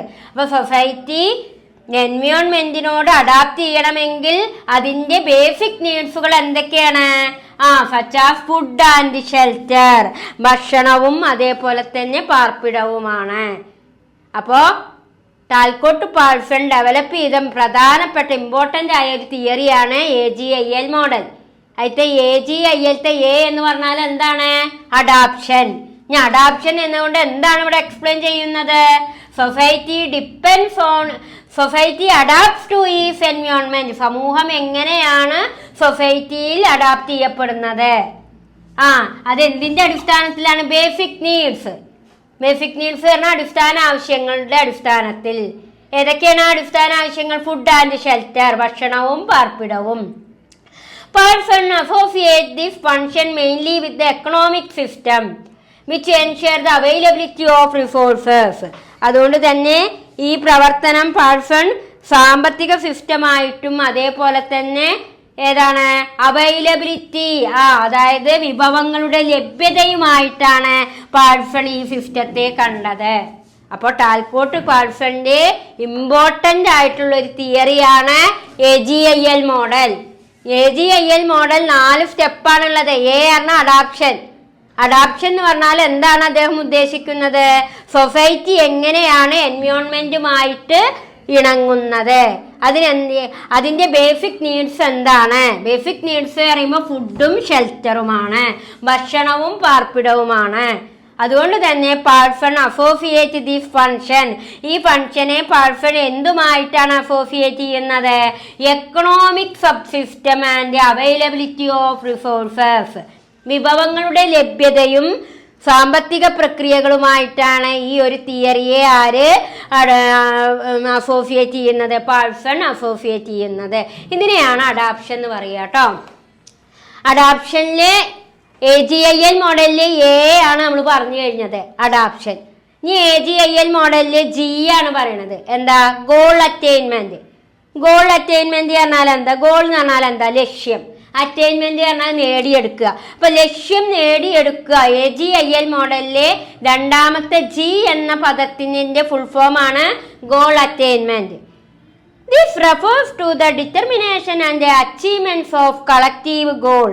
അതായത് നമുക്കറിയാം this refers to the determination and achievement, അതായത് ഇത് നിശ്ചയിക്കുകയും അതേപോലെ തന്നെ നേടിയെടുക്കുകയും ചെയ്യുന്നത് എന്തിലൂടെയാണ്? Collective goals. This refers to the determination and achievements of collective goals, അതായത് ഒരുപാട് ലക്ഷ്യങ്ങളിലൂടെയാണ് നമ്മൾ പലതും നേടിയെടുക്കുകയും അതേപോലെ തന്നെ അച്ചീവ്മെന്റ് ചെയ്യുകയും ഡിറ്റർമിനേഷൻ ചെയ്യുകയും ചെയ്യുക. നമുക്ക് ലക്ഷ്യം ഉണ്ടായിരിക്കണം. നമ്മൾക്ക് ഒരുപാട് ലക്ഷ്യങ്ങൾ ഉണ്ടെങ്കിലേ നമുക്ക് അതിലെന്തെങ്കിലും കാര്യങ്ങൾ അച്ചീവ് ചെയ്യാൻ സാധിക്കുള്ളൂ. ഒരു ലക്ഷ്യമില്ലാത്തവർക്ക് ഒന്നും അച്ചീവ് ചെയ്യാൻ സാധിക്കില്ല. നമുക്ക് മനുഷ്യ സമൂഹത്തിന് അല്ലെങ്കിൽ സൊസൈറ്റിക്ക് എപ്പോഴും എന്തുണ്ടായിരിക്കണം എന്നാണ് പേഴ്സൺ പറയണത്? ഒരു ലക്ഷ്യം ഉണ്ടായിരിക്കണം, ഒരു കളക്റ്റീവ് ഗോൾ എന്നാ പറയണത്. കളക്റ്റീവ് ഗോൾ എന്ന് പറഞ്ഞാൽ ഒരുപാട് ലക്ഷ്യങ്ങൾ ഉണ്ടായിരിക്കണം. ഒരുപാട് ലക്ഷ്യങ്ങൾ ഉണ്ടായിരിക്കുമ്പോഴേ അതെന്ത് ചെയ്യാൻ സാധിക്കുള്ളൂ? അച്ചീവ്മെന്റ്സ് നേടിയെടുക്കാൻ സാധിക്കുള്ളൂ. അതാണ് അദ്ദേഹം ഏത് തിയറിയിലൂടെ വ്യക്തമാക്കുന്നത്? ഗോൾ അറ്റൈൻമെന്റ്, ലക്ഷ്യപ്രാപ്തി എന്ന തിയറിയിലൂടെ അനലൈസ് ചെയ്യുന്നത്. The political subsystem perform the role by deciding and implementing societal objectives. അതേപോലെ തന്നെ ഇത് മുഖ്യമായി രാഷ്ട്രീയമായിട്ടുള്ള ഒരു സബ്സിസ്റ്റമായിട്ടാണ് അറിയപ്പെടുന്നത്. ഗോൾ അറ്റൈൻമെന്റിനെ ഏതിന്റെ സബ്സിസ്റ്റം ആയിട്ട് അറിയപ്പെടുന്നത്? പൊളിറ്റിക്കൽ സബ്സിസ്റ്റം, രാഷ്ട്രീയപരമായിട്ടുള്ള ഒരു സബ്സിസ്റ്റമായിട്ടാണ് ഏതിനെ അറിയപ്പെടുന്നത്? ഗോൾ അറ്റൈൻമെന്റിനെ അറിയപ്പെടുന്നത്. ഗോൾ അറ്റൈൻമെന്റ് പറഞ്ഞാൽ എന്താണ്? This refers to the determination and achievements of collective goal. ഒരുപാട് ലക്ഷ്യങ്ങൾ തീരുമാനിക്കുകയും ഡിറ്റർമിനേഷൻ ചെയ്യുകയും അച്ചീവ്മെന്റ് ചെയ്യുകയും ചെയ്യുന്നതിനെയാണ് ഗോൾ അറ്റൈൻമെന്റ് എന്ന് പറയുന്നത്. അതുകൊണ്ട് തന്നെ ഗോൾ അറ്റൈൻമെന്റ് എവിടെയാണ് യൂസ്ഫുൾ ആകുക എന്ന് പറയുന്നത്? ഒരു പൊളിറ്റിക്കൽ സബ്സിസ്റ്റം, ഒരു രാഷ്ട്രീയ സബ്സിസ്റ്റത്തിലാണ് ഏത് കൂടുതൽ അറ്റൈൻമെന്റ് ആകുക? ഗോൾ അറ്റൈൻമെന്റ് കൂടുതൽ ലക്ഷ്യപ്രാപ്തി നേടുക. രാഷ്ട്രീയപരമായ കാര്യങ്ങളിലാണ് ഏതെപ്പോഴും നേടിയെടുക്കാൻ സാധിക്കുക? ഗോൾ അറ്റൈൻമെന്റ് നേടിയെടുക്കാൻ സാധിക്കുക എന്നാണ് ഇവിടെ ആര് പ്രസ്താവിക്കുന്നത്? ടാൽകോട്ട് പേഴ്സൺ. അപ്പൊ കുട്ടികളെ AGIL മോഡലിലെ എയും ജിയും ടീച്ചർ പറഞ്ഞു കഴിഞ്ഞു. ഇനി ഐ എന്ന് പറഞ്ഞാൽ എന്താ? ഇന്റഗ്രേഷൻ. എന്താ ഇന്റഗ്രേഷൻ എന്ന് പറഞ്ഞാല്? ഏകീകരണം അഥവാ കൂടിച്ചേരൽ എന്നൊക്കെ പറയും അല്ലേ? Integration I. This function ensures the coordination and regulation of various parts of the social system. സമൂഹത്തിന്റെ വിവിധ ഭാഗങ്ങളെ ഒന്നിപ്പിക്കുകയും ഏകോപിപ്പിക്കുകയും നിയന്ത്രിക്കുകയും ചെയ്യുന്നതിനുള്ള പ്രവർത്തനമാണ് integration. The function ensures coordination and regulation of various parts of the social system. സമൂഹത്തിന്റെ വിവിധ ഭാഗങ്ങളെ കോർഡിനേഷൻ ചെയ്യാൻ എന്ത് ചെയ്യുക? ഏകോപിപ്പിക്കുക. അതേപോലെ തന്നെ എന്താണ്? റെഗുലേഷൻ, നിയന്ത്രണങ്ങൾ കൊണ്ടുവരിക. അപ്പോൾ സമൂഹത്തിന്റെ പല ഭാഗങ്ങളെയും എന്ത് ചെയ്യുക? കോർഡിനേഷൻ ചെയ്യുകയും നിയന്ത്രണങ്ങൾ കൊണ്ടുവരികയും ചെയ്യുന്ന പ്രവർത്തനത്തിനെയാണ് എന്ത് പറയുക? ഇന്റഗ്രേഷൻ, ഏകീകരണം. This function എൻഷുർസ് the coordination and regulation of various parts of social system. സമൂഹത്തിന്റെ പല ഭാഗങ്ങളിലും ഓരോ പ്രവർത്തനങ്ങൾക്കായി കോർഡിനേഷനും റെഗുലേഷനും കൊണ്ടുവരുന്നതിനെയാണ് എന്ത് പറയുന്നത്? ഇന്റഗ്രേഷൻ എന്ന് പറയുന്നത്. According to Parson, institutionalized religion plays a key role in maintaining social unity and controlling tension. അതേപോലെ തന്നെ പിന്നെന്താണ് അദ്ദേഹം ഇവിടെ വ്യക്തമാക്കുന്നത്? അതായത് അക്കോർഡിംഗ് ടു പാഴ്സൺ എന്ന് പറയുമ്പോൾ പാഴ്സന്റെ അഭിപ്രായത്തില് ഇൻസ്റ്റിറ്റ്യൂഷണലൈസ്ഡ് റിലീജിയൻ, മതപരമായ സ്ഥാപനങ്ങൾ സാമൂഹിക ഐക്യം നിലനിർത്തുന്നതിൽ പ്രധാന പങ്ക് വഹിക്കുന്നു. According to Parson, institutionalised religion plays a key role in maintaining social unity and controlling tensions. മതപരമായിട്ടുള്ള പാഴ്സന്റെ അഭിപ്രായത്തിലെ മതപരമായ സ്ഥാപനങ്ങൾ സാമൂഹിക ഐക്യം നിലനിർത്തുന്നതിൽ പ്രധാന പങ്കുവഹിക്കുന്നു. അതേപോലെ തന്നെ കൺട്രോളിങ് ടെൻഷൻ, പലതരത്തിലുള്ള ടെൻഷൻസും അവിടെ എന്ത് ചെയ്യപ്പെടുന്നു? കൺട്രോൾ ചെയ്യുന്നു, നിയന്ത്രിക്കപ്പെടുന്നു. ഇത്തരത്തിൽ അങ്ങനെ മതപരമായ സ്ഥാപനങ്ങളാണെങ്കിലും സാമൂഹിക സ്ഥാപനങ്ങളാണെങ്കിലും അവിടെയൊക്കെ ഒരു കോർഡിനേഷനും റെഗുലേഷനും ഒക്കെ നൽകപ്പെടുന്നതിനെയാണ് എന്ത് പറയുക? ഇന്റഗ്രേഷൻ എന്ന് പറയുക. അപ്പൊ കുട്ടികളെ AGIL മോഡലിലെ A എന്താ നമുക്ക് മനസ്സിലായി, G എന്താന്ന് മനസ്സിലായി, I എന്താന്ന് മനസ്സിലായി. ഇനി നമ്മൾക്ക് എടുക്കാനുള്ളത് L എന്ന് പറഞ്ഞാൽ എന്താ? ലേറ്റൻസി, പാറ്റേൺ മെയിൻ്റനൻസ് എന്ന് പറയും. മെയിൻറ്റെയിൻ ചെയ്യുക, പാറ്റേൺ മാതൃകാ പരിപാലനം എന്നൊക്കെ പറയും. Latency or pattern maintenance. అయితే AGIL മോഡലിലെ L ആട്ടോ ഇനി പറയണത്. This refers to the preservation of cultural patterns, values and motivation of individual. Institutions such as law, police and administration help maintain order and stability. അതായത് സമൂഹത്തിന്റെ മൂല്യങ്ങൾ, സാംസ്കാരികപരമായ മാതൃകകൾ എന്നിവ നിലനിർത്തുക. അതേപോലെ തന്നെ പോലീസ്, ഭരണകൂടം എന്നിവയിലൂടെ ഒരു സ്റ്റെബിലിറ്റി നിലനിർത്താൻ ശ്രമിക്കുക. ഇതാണ് എന്തുകൊണ്ട് അർത്ഥമാക്കുന്നത്? Latency or pattern maintenance. This refers to the preservation of cultural pattern. സാംസ്കാരികപരമായിട്ടുള്ള മൂല്യങ്ങൾക്ക് പ്രാധാന്യം കൊടുക്കുക. വാല്യൂസ് ആൻഡ് മോട്ടിവേഷൻ, അപ്പൊ സാംസ്കാരികപരമായിട്ടുള്ള മൂല്യങ്ങൾക്കും അതേപോലെ തന്നെ പ്രേരണകൾക്കൊക്കെ പ്രാധാന്യം കൊടുത്തുകൊണ്ട് എന്ത് ഇവിടെ നിലനിർത്തണം? സച്ച് ആസ് ലോ, നിയമങ്ങളും, പോലീസ്, അതായത് അതേപോലെ തന്നെ നിയമം, പോലീസ്, അഡ്മിനിസ്ട്രേഷൻ, ഭരണകൂടം എന്നിവയൊക്കെ ഒരു സ്ഥിരതയോടുകൂടി നിലനിർത്തുക എന്നതാണ് ടാൽക്കോട്ട് പാഴ്സന്റെ ലേറ്റൻസി എന്നതുകൊണ്ട് അർത്ഥമാക്കുന്നത്. അപ്പോ ടാൽക്കോട്ട് പാഴ്സൺ AGIL മോഡലില് 4 തിയറിയാണ് ഡെവലപ്പ് ചെയ്തത്. ഇപ്പൊ വളരെ ഇമ്പോർട്ടന്റ് ആട്ടോ AGIL മോഡല്. AGIL മോഡലിലെ A എന്ന് പറഞ്ഞാൽ എന്താ? അഡാപ്ഷൻ. G എന്ന് പറഞ്ഞാൽ എന്താ? Goal attainment. I എന്ന് പറഞ്ഞാൽ എന്താ? ഇന്റഗ്രേഷൻ. L എന്ന് പറഞ്ഞാൽ എന്താണ്? ലേറ്റൻസി. അപ്പൊ ഈ 4 കാര്യങ്ങളും ഓരോന്നും എന്താന്ന് അറിയണം, ഫുൾ ഫോം അറിഞ്ഞിരിക്കണം, അതിന്റെ ഉള്ളില് അടങ്ങിയിട്ടുള്ള കാര്യങ്ങൾ എന്തൊക്കെയെന്നും മനസ്സിലാക്കണം. അപ്പോ L എന്ന് പറഞ്ഞാൽ നമുക്കറിയാം, സമൂഹത്തില് ഓരോ വ്യക്തികൾക്കും സാംസ്കാരികപരമായിട്ടുള്ള മൂല്യങ്ങളും പ്രേരണകളൊക്കെ നിലനിർത്തുക എന്നതാണ് എന്തുകൊണ്ട് ഉദ്ദേശിക്കുന്നത്? ലേറ്റൻസി മെയിൻ്റനൻസ് എന്നതുകൊണ്ട് ഉദ്ദേശിക്കുന്നത്. മാത്രമല്ല അങ്ങനെ അവ നിലനിർത്തുമ്പോൾ സമൂഹത്തിലുള്ള ആളുകളിൽ മൂല്യങ്ങളും മോട്ടിവേഷൻസും ഒക്കെ നിലനിർത്തുമ്പോൾ ഇവിടെ എന്ത് സ്ഥിരതയോടെ നിലനിൽക്കുന്ന പറയുന്നത്? ലോയും പോലീസും അഡ്മിനിസ്ട്രേഷനും നിയമവും അതേപോലെ തന്നെ പോലീസ് സെക്യൂരിറ്റിയും ഭരണകൂടവും ഒക്കെ ഒരു സ്റ്റെബിലിറ്റിയോടുകൂടി ഒരു സ്ഥിരതയോടെ നിലനിർത്താൻ സാധിക്കുമെന്നാണ് ഏത് മാതൃകയിലൂടെ പറയുന്നത്? ലേറ്റൻസിയിലൂടെ വ്യക്തമാക്കുന്നത് കേട്ടോ.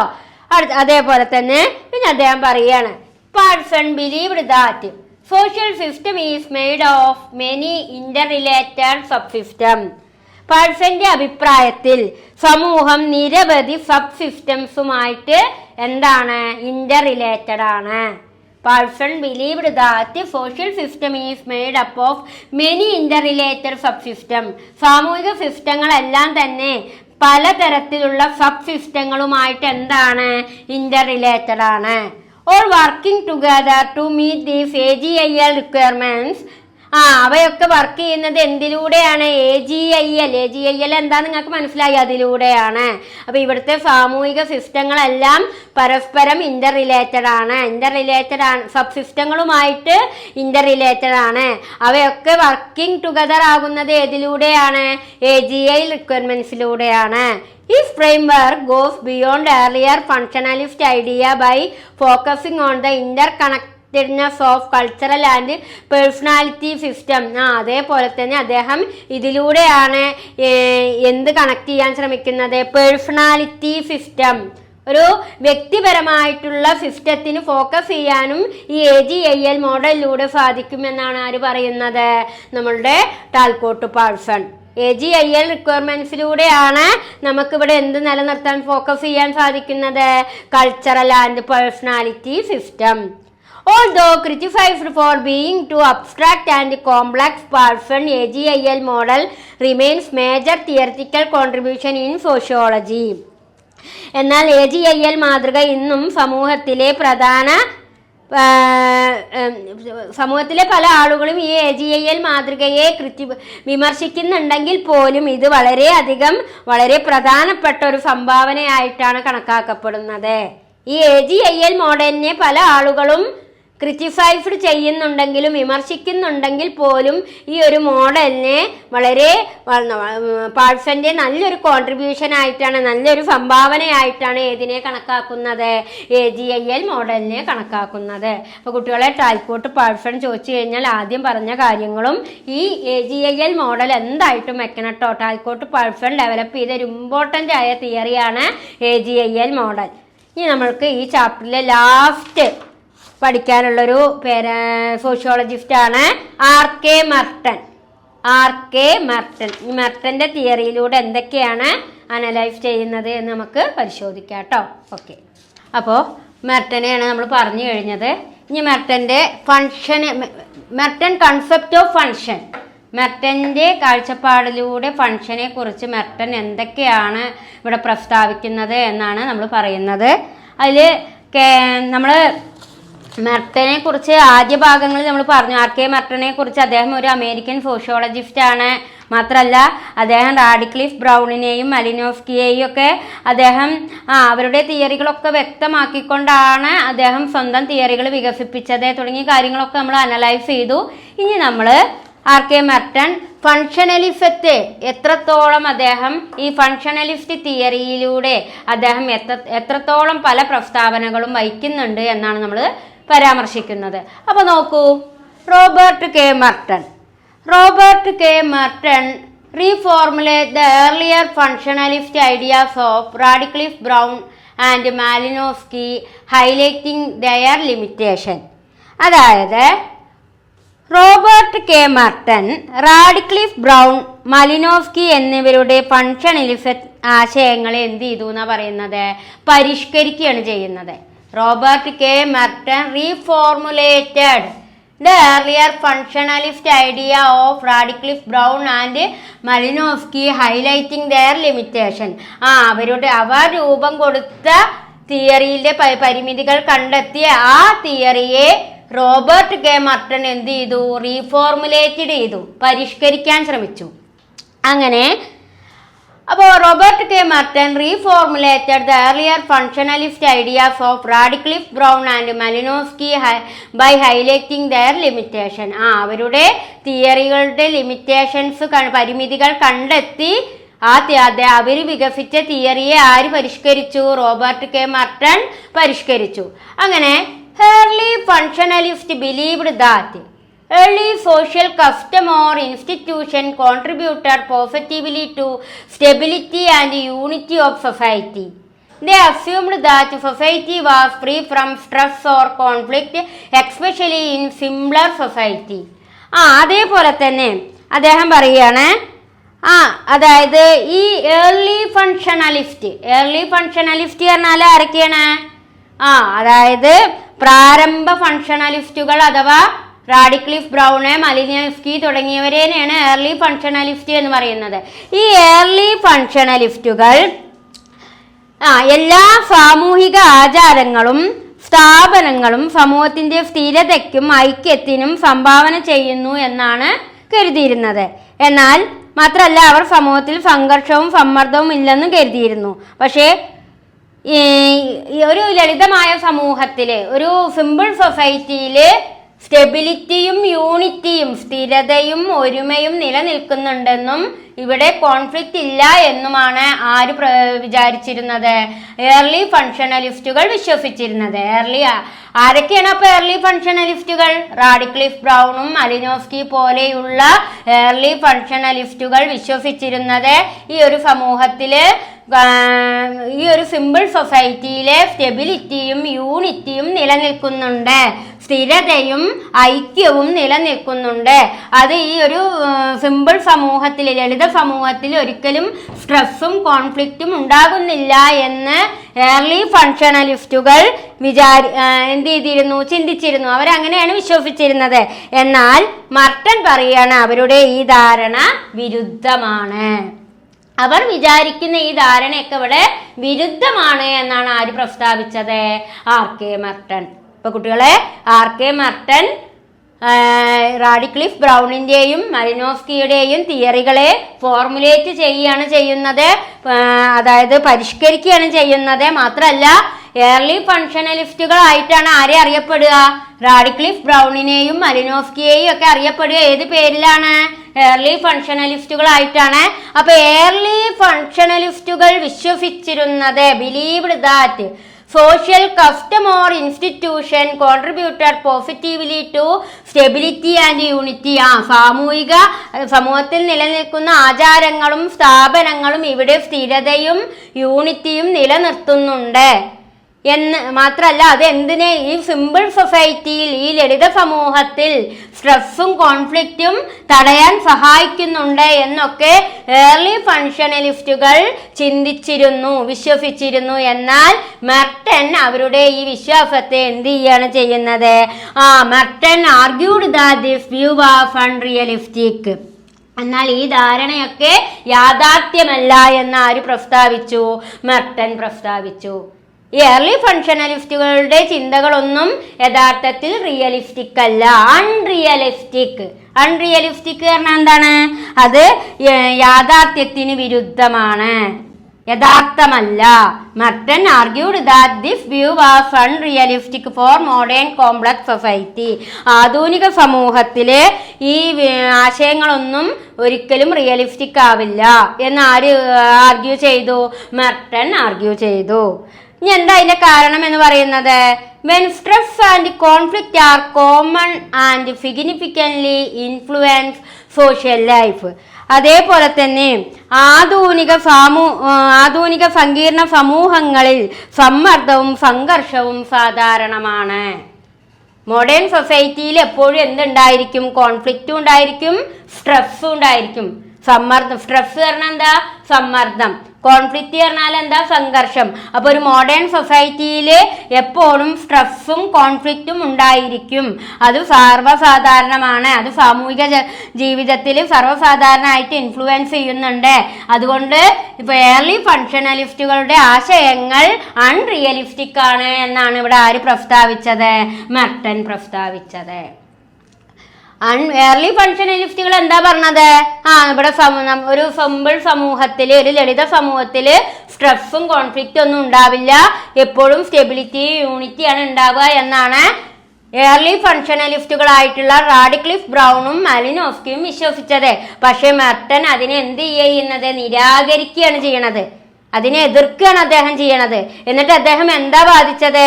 ഒരു മോഡേൺ സൊസൈറ്റിയിൽ, ഒരു ആധുനിക സമൂഹത്തിൽ എപ്പോഴും എന്തുണ്ടായിരിക്കാം? സ്ട്രെസ്സും ഉണ്ടായിരിക്കാം, കോൺഫ്ലിക്റ്റും ഉണ്ടായിരിക്കാം. സ്ട്രെസ് പറഞ്ഞാൽ എന്താ? സമ്മർദ്ദവും ഉണ്ടായിരിക്കാം. കോൺഫ്ലിക്റ്റ് പറഞ്ഞാൽ എന്താ? സംഘർഷവും ഉണ്ടായിരിക്കാം. അത് സമൂഹത്തെ ഇൻഫ്ലുവൻസ് ചെയ്യുന്നു. എന്നിട്ട് അദ്ദേഹം പറയാണ്, അത് സാമൂഹിക ജീവിതത്തെ എന്ത് ചെയ്യുന്നുണ്ട്? പല രീതിയിലും ഇൻഫ്ലുവൻസ് ചെയ്യുന്നുണ്ട്. He pointed out that the earlier definition of function were limited because they included only positive consequence of social practices. മാത്രല്ല അദ്ദേഹം പറയാണ്, അവ സൗഹൃദപരവും പോസിറ്റീവുമായ ഫലങ്ങൾ മാത്രം പരിഗണിച്ചിരുന്നു. മാത്രല്ല അപ്പൊ ഒരു മോഡേൺ സമൂഹത്തിൽ സ്ട്രെസ്സും ഉണ്ടായിരിക്കാം, കോൺഫ്ലിക്റ്റ് ഉണ്ടായിരിക്കാം, അത് സമൂഹത്തെ സ്വാധീനിക്കുന്നുണ്ട്. അതുകൊണ്ട് തന്നെ ഈ കോൺഫ്ലിക്റ്റ് ആയാലും സ്ട്രെസ് ആയാലും അത് എന്തിനെല്ലാം കാരണമാകുന്നു? Positive consequence of social practices. അതൊരു പോസിറ്റീവ് ആയിട്ടുള്ള സാഹചര്യങ്ങൾക്ക് വഴിയൊരുക്കുന്നു. അപ്പോൾ അത് പോസിറ്റീവായിട്ടും അതേപോലെ തന്നെ പിന്നെ എന്താ പറയുന്നത്? അതേ included only positive consequence of social practices. അതായത് അത് സമൂഹത്തിൽ ഒരു പോസിറ്റീവായിട്ടുള്ള സാഹചര്യം സൃഷ്ടിക്കാൻ കാരണമാകുന്നു എന്നാണ് അദ്ദേഹം വ്യക്തമാക്കുന്നത്. മാത്രമല്ല, to correct these introduce the concept of dysfunction, meaning negative consequence that hinder a social system, and also emphasized that different social items can have both beneficial and harmful effect. അതേപോലെ തന്നെ അദ്ദേഹം പറയാണ് ഇതിന് അപ്പൊ സമൂഹത്തില് കോൺഫ്ലിക്റ്റും അതേപോലെ തന്നെ സ്ട്രെസ്സും ഉണ്ടാകുമ്പോൾ അത് ചിലപ്പോൾ എന്തിനൊക്കെ വഴിവെക്കാന്നാ പറയുന്നത്? അത് ചിലപ്പോൾ സൗഹൃദപരമാവാം, ചിലപ്പോൾ അത് പോസിറ്റീവ് സാഹചര്യങ്ങൾ സൃഷ്ടിക്കുന്നുണ്ട് എന്നൊക്കെ മെർട്ടൺ പ്രസ്താവിക്കുകയാണ്. അതുകൊണ്ട് അദ്ദേഹം പറയാണ്, മെർട്ടൺ പുതിയൊരു ആശയം ഇൻട്രൊഡ്യൂസ് ചെയ്തു. ടു കറക്റ്റ്, ഇത്തരം സാഹചര്യങ്ങളെ കറക്റ്റ് ചെയ്യാൻ വേണ്ടിയിട്ട് he introduce the concept of dysfunction. Merton introduce ചെയ്ത മറ്റൊരു ഫംഗ്ഷന്റെ പേരാണ് dysfunction. What is mean by dysfunction? എന്താണ് ഡേയ്സ് ഫങ്ഷൻ എന്നതുകൊണ്ട് അദ്ദേഹം അർത്ഥമാക്കുന്നത്? അദ്ദേഹം ഒരു ഡേയ്സ് ഫങ്ഷൻ എന്നൊരു തിയറിക്ക് രൂപം കൊടുത്തു. ഡേയ്സ് ഫങ്ഷൻ എന്നതുകൊണ്ട് അദ്ദേഹം എന്താണ് അർത്ഥമാക്കുന്നത്? ഇത് സമൂഹത്തിന് തടസ്സം സൃഷ്ടിക്കുന്ന നെഗറ്റീവ് ഫലങ്ങൾ എന്നാണ് അർത്ഥം. The correct is he introduced the concept of Day's function, meaning negative consequence that hinder a social system, and also emphasize the different social item can have അതേപോലെ തന്നെ ബെനിഫിഷ്യൽ ആൻഡ് ഹാർംഫുൾ എഫക്റ്റ്. അപ്പോൾ അദ്ദേഹം ഒരു days function എന്ന തിയറിക്ക് രൂപം കൊടുക്കുകയാണ് അദ്ദേഹം ചെയ്യുന്നത്. അപ്പോൾ ഇവിടെ ബോത്ത് എന്നാണ് കേട്ടോ, അതായത് beneficial and harmful effect both എന്നാണ്. അപ്പൊ ഇവിടെ അദ്ദേഹം വികസിപ്പിച്ചെടുത്ത ഒരു തിയറിയുടെ പേരാണ് എന്ത്? Days function. അപ്പൊ ഈ ഡേയ്സ് ഫങ്ഷൻ എന്ന ആശയത്തിലൂടെ അദ്ദേഹം പറയാണ്, സമൂഹ സംവിധാനത്തിൽ എപ്പോഴും എന്ത് സൃഷ്ടിക്കപ്പെടുന്നുണ്ട്? നെഗറ്റീവ് ഫലങ്ങളും ഉണ്ടാകുന്നുണ്ട്. അത് സാമൂഹിക ഘടകത്തിന് ചിലപ്പോൾ നല്ലതും ചീത്തതുമായ ഫലങ്ങൾ ഉണ്ടായേക്കാം എന്ന് ചൂണ്ടിക്കാട്ടി. അപ്പോൾ ഡേയ്സ് ഫങ്ഷനിലൂടെ അദ്ദേഹം എന്താണ് ചൂണ്ടിക്കാണിക്കുന്നത്? അതായത് ഡേയ്സ് ഫങ്ഷൻ എന്ന തിയറിയിലൂടെ അദ്ദേഹം പറയാണ്, negative consequence that hinder A social system, and also emphasised that different social item can have both beneficial and harmful effect. അതായത് സമൂഹത്തിൽ നല്ലതും ചീത്തതുമായിട്ടുള്ള കാര്യങ്ങൾ സമൂഹത്തിൽ ഉണ്ടായേക്കാം. സമൂഹം എന്ന് പറയുന്നത് ചിലപ്പോൾ നല്ല കാര്യങ്ങളും ഉണ്ടായിരിക്കാം സമൂഹത്തിൽ, അതേപോലെ തന്നെ ചിലപ്പോൾ ചീത്ത കാര്യങ്ങളും, ബെനിഫിഷ്യൽ എന്ന് പറഞ്ഞാൽ നല്ല കാര്യങ്ങൾ, അതേപോലെ തന്നെ ഹാർംഫുൾ ആയിട്ടുള്ള എഫക്റ്റുകളും ഉണ്ടായിരിക്കാം. അതുകൊണ്ട് ഇത് രണ്ടും നമ്മുടെ സമൂഹത്തിൽ ഉണ്ടായിരിക്കാം എന്ന് വ്യക്തമാക്കുന്നതിന് വേണ്ടി മെർട്ടൺ ഇൻട്രൊഡ്യൂസ് ചെയ്തൊരു തിയറിയാണ് ഏത്? Days function. അപ്പം മറ്റുള്ളവരുടെ തിയറിയെ അദ്ദേഹം നിരാകരിക്കുകയാണ്. റോബർട്ട് ക്ലിഫിൻ്റെയും അതേപോലെ തന്നെ മാലിനോസ്കിയുടെയും തിയറിയെ മെർട്ടൺ നിരാകരിച്ചുകൊണ്ട് അദ്ദേഹം പറയുകയാണ് ഒരു മോഡേൺ സൊസൈറ്റിയിൽ സ്ട്രെസ്സും ഉണ്ടാവും, കോൺഫ്ലിക്റ്റും ഉണ്ടായിരിക്കാം. ഇനി അതൊക്കെ ഉണ്ടാവാം, ചിലപ്പോൾ അത് പോസിറ്റീവ് സിറ്റുവേഷൻ സൃഷ്ടിക്കപ്പെടാമെന്നും പറയുന്നുണ്ട്. അതുകൊണ്ട് ഇതൊക്കെ വ്യക്തമാക്കാൻ വേണ്ടി അദ്ദേഹം വികസിപ്പിച്ച ഒരു തിയറിയാണ് ഏത്? Days function. അതുകൊണ്ട് ഡെയ്സ് ഫംഗ്ഷനിലൂടെ അദ്ദേഹം എന്താ അർത്ഥമാക്കിയത്? ഡെയ്സ് ഫംഗ്ഷൻ എന്ന് പറയുമ്പോൾ അതൊരു നെഗറ്റീവ് കോൺസിക്വൻസ് ആണ്. അതുകൊണ്ട് തന്നെ ഇവിടെ ചില സാഹചര്യങ്ങളിൽ രണ്ട് രീതിയിലുള്ള എഫക്റ്റ് ഉണ്ടാവുക, ബെനഫിഷ്യൽ ആയിട്ടും ഹാംഫുൾ ആയിട്ടുള്ള എഫക്റ്റുകൾ ഉണ്ടാകാം. അപ്പോൾ ഒരു മോഡേൺ സൊസൈറ്റി എന്ന് പറയുമ്പോൾ നല്ലതും ഉണ്ടായിരിക്കാം, ചീത്തതും ഉണ്ടായിരിക്കാം. ഇങ്ങനെ രണ്ട് സിറ്റുവേഷനിലൂടെയും രണ്ട് സാഹചര്യങ്ങളിലൂടെയും ഒരു സൊസൈറ്റി മുന്നോട്ട് പോകാം എന്നാണ് നമുക്കറിയാലേ. നല്ല ആളുകളും ഉണ്ടായിരിക്കും, ചീത്ത ആളുകളും ഉണ്ടായിരിക്കും. അപ്പോൾ അതാണ് സമൂഹം. അങ്ങനെ അപ്പോൾ അത്തരത്തിലുള്ള ഒരു ടെൻഡൻസിയാണ് ഏത് സമൂഹത്തിൽ കാണപ്പെടുന്നത്? ഒരു ആധുനിക സമൂഹത്തിൽ കാണപ്പെടുന്നത് എന്നാണ് ആരിവിടെ പ്രസ്താവിച്ചത്? മെർട്ടൺ പ്രസ്താവിച്ചത്. ഇനി അതുകൂടാതെ അദ്ദേഹം എന്താ പറയുന്നത്? He further introduced the distinction between main first function. അതിനുശേഷം അദ്ദേഹം വികസിപ്പിച്ച മറ്റൊരു തിയറിയാണ് ഏതാണ്? മെർട്ടൺ വികസിപ്പിച്ച മറ്റൊരു തിയറിയുടെ പേരാണ് മാനിഫെസ്റ്റ് ഫംഗ്ഷൻ. മാനിഫെസ്റ്റ് ഫംഗ്ഷൻ ശ്രദ്ധിക്കുക. He further introduce the distinction, main അല്ല കേട്ടോ, മാനിഫെസ്റ്റ് ആണ്. He further introduce the distinction between manifest function. പിന്നീട് അദ്ദേഹം വികസിപ്പിച്ച തിയറിയുടെ പേരാണ്, അപ്പൊ ആദ്യം വികസിപ്പിച്ച തിയറി ഡെയ്സ് ഫംഗ്ഷൻ, പിന്നീട് ഡെവലപ്പ് ചെയ്ത തിയറി മാനിഫെസ്റ്റ് ഫംഗ്ഷൻ. മാനിഫെസ്റ്റ് ഫംഗ്ഷനിൽ അദ്ദേഹം എന്താ പറയുന്നത്? Intend and recognised outcome. അതായത് ഒരു അംഗീകരിക്കപ്പെട്ടതും അതേപോലെ തന്നെ ഉദ്ദേശപൂർവമായ ഫലങ്ങൾ. അതേപോലെ തന്നെ പിന്നെന്താ അദ്ദേഹം പറയുന്നത്? യൂണി ഇന്റന്റ് ആൻഡ് ഹിഡൻ ഔട്ട്കംസ്. അതേപോലെ തന്നെ ചില സമയത്ത് എന്താണ് അനുദ്ദേശമായ ഫലങ്ങൾ. ഇവിടെ എന്താ ഇന്റന്റ് ആൻഡ് റെക്കഗ്നൈസ്ഡ് ഫംഗ്ഷൻ എന്ന് പറഞ്ഞാൽ ചിലപ്പോൾ നമ്മൾ ഉദ്ദേശിച്ചതും അംഗീകരിക്കപ്പെട്ടതുമായ ഫംഗ്ഷൻ, ചില സമയത്ത് നമുക്ക് ഉദ്ദേശ ഫലങ്ങൾ കിട്ടാത്ത കാര്യങ്ങൾ. ഇവ രണ്ടും കൂടി ചേരുന്നതിനെയാണ് മാനിഫെസ്റ്റ് ഫംഗ്ഷൻ എന്ന് പറയുക. അപ്പോൾ മെർട്ടൺ ഡെവലപ്പ് ചെയ്ത മറ്റൊരു തിയറിയാണ് മാനിഫെസ്റ്റ് ഫംഗ്ഷൻ. മാനിഫെസ്റ്റ് ഫംഗ്ഷൻ എന്ന് പറയുമ്പോൾ അവിടെ റെക്കഗ്നൈസ്ഡ് ഔട്ട്കംസും വരും, അതേപോലെ തന്നെ യൂണി ഇന്റന്റ് ആൻഡ് ഹിഡൻ ഔട്ട്കംസ്. അതായത് അവിടെ ഉദ്ദേശശുദ്ധിയുള്ളതും അംഗീകരിക്കപ്പെട്ടതായിട്ടുള്ള കാര്യങ്ങളും വരും, ചിലപ്പോൾ ഉദ്ദേശ ശുദ്ധി ഇല്ലാത്തതും ഹിഡൻ ഔട്ട്കംസും വരും. അതിനെയാണ് അദ്ദേഹം ഏത് തിയറി ആയിട്ട് ചൂണ്ടിക്കാട്ടിയത്? Manifest function. മാത്രല്ല this gave more scientific and realistic approach to understanding how social institution operate. അതേപോലെ തന്നെ this gave more scientific and realistic approach. അദ്ദേഹം ഇതിലൂടെ സാമൂഹിക സ്ഥാപനങ്ങളെ കൂടുതൽ ശാസ്ത്രീയവും യാഥാർത്ഥ്യമായ രീതിയിൽ എന്ത് ചെയ്യാൻ ശ്രമിച്ചു? പഠിക്കാൻ ശ്രമിച്ചു. This gave more scientific. This gave more scientific പറഞ്ഞാൽ എന്താ? അദ്ദേഹം കൂടുതൽ ശാസ്ത്രീയമായ രീതിയിലും റിയലിസ്റ്റിക് യാഥാർത്ഥ്യമായ രീതിയിലും അണ്ടർസ്റ്റാൻഡിങ് ഹൗ സോഷ്യൽ ഇൻസ്റ്റിറ്റ്യൂഷൻ, സമൂഹത്തിലെ സാമൂഹിക സ്ഥാപനങ്ങളെ അണ്ടർസ്റ്റാൻഡ് ചെയ്യാൻ, മനസ്സിലാക്കാൻ ശ്രമിച്ചത് അദ്ദേഹം എങ്ങനെയാണ് എന്നാ പറയുന്നത്? More scientific and realistic approach. ശാസ്ത്രീയമായിട്ടും റിയലിസ്റ്റിക് ആയിട്ടുമാണ് അദ്ദേഹം സോഷ്യൽ ഇൻസ്റ്റിറ്റ്യൂഷനുകളെ, സാമൂഹിക സ്ഥാപനങ്ങളെ അണ്ടർസ്റ്റാൻഡ് ചെയ്യാൻ ശ്രമിച്ചത്. What is mean by social institution?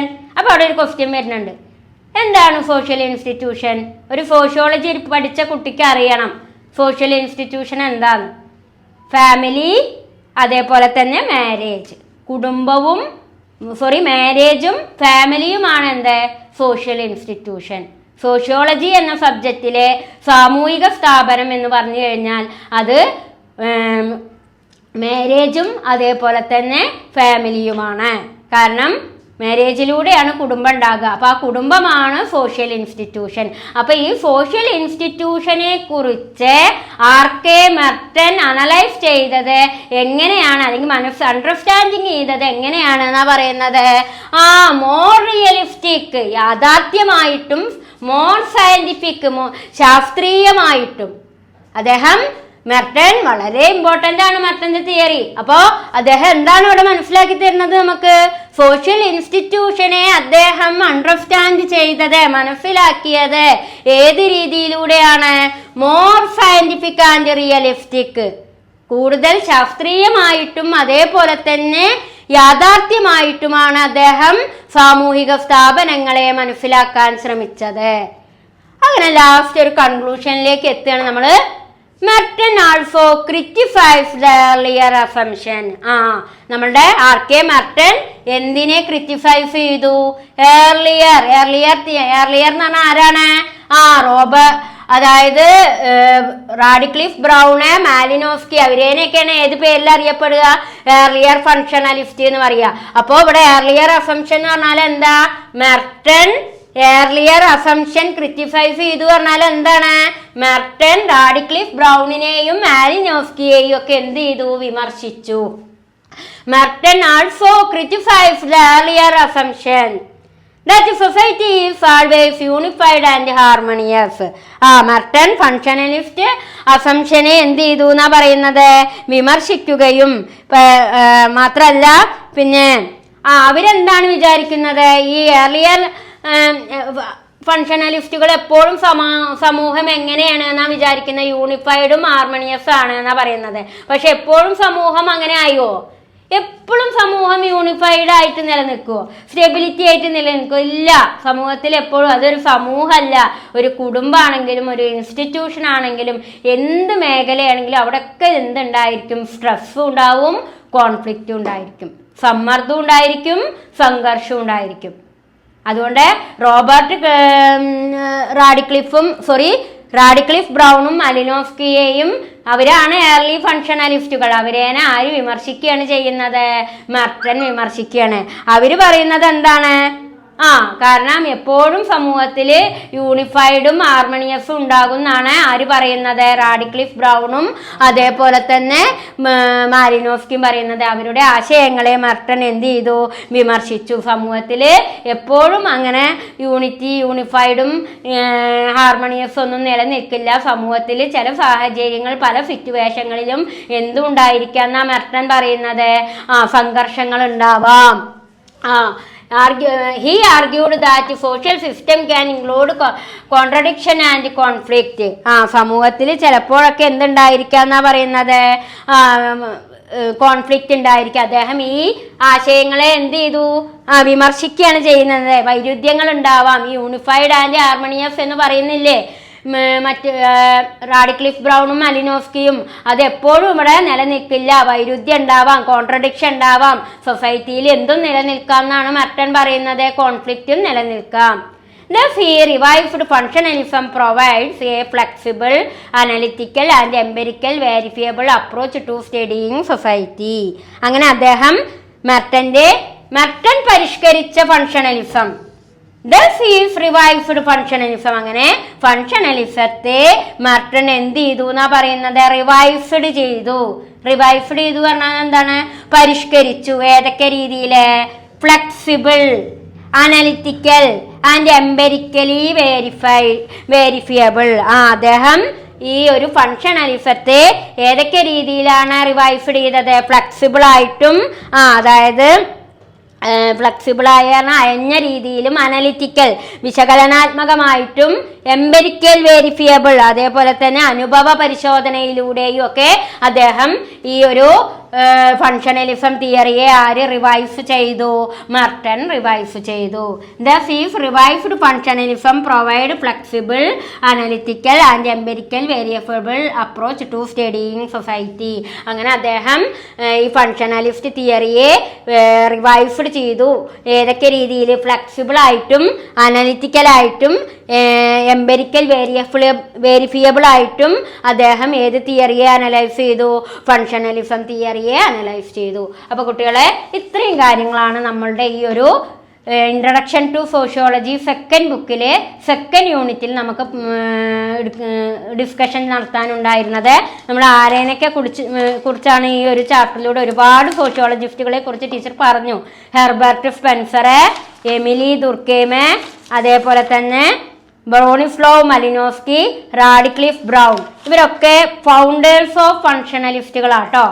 പിന്നെ നമ്മൾ പറഞ്ഞത് ലേറ്റർ ഫങ്ഷണലിസ്റ്റുകളായിട്ടുള്ള ടാൽക്കോട്ട് പാഴ്സൺ, RK മെർട്ടൺ. അപ്പോൾ ഇത്രയും സോഷ്യോളജിസ്റ്റ് ഏകദേശം നമ്മൾ അതായത് ഒരു 6 സോഷ്യോളജിസ്റ്റുകളെ കുറിച്ചാണ് നമ്മൾ ഈ ഒരു ചാപ്റ്ററിൽ അനലൈസ് ചെയ്തത്. അപ്പം ഇത്രയും കാര്യങ്ങൾ നന്നായിട്ട് മനസ്സിലാക്കുക. ഇതിൽ നിങ്ങൾക്ക് എന്ത് ഡൗട്ട് ഉണ്ടെങ്കിലും നിങ്ങൾക്ക് ഡൗട്ട് ക്ലിയറൻസ് വെക്കുമ്പോൾ ഡിസ്കഷൻ നടത്താവുന്നതാണ്. ഓക്കെ.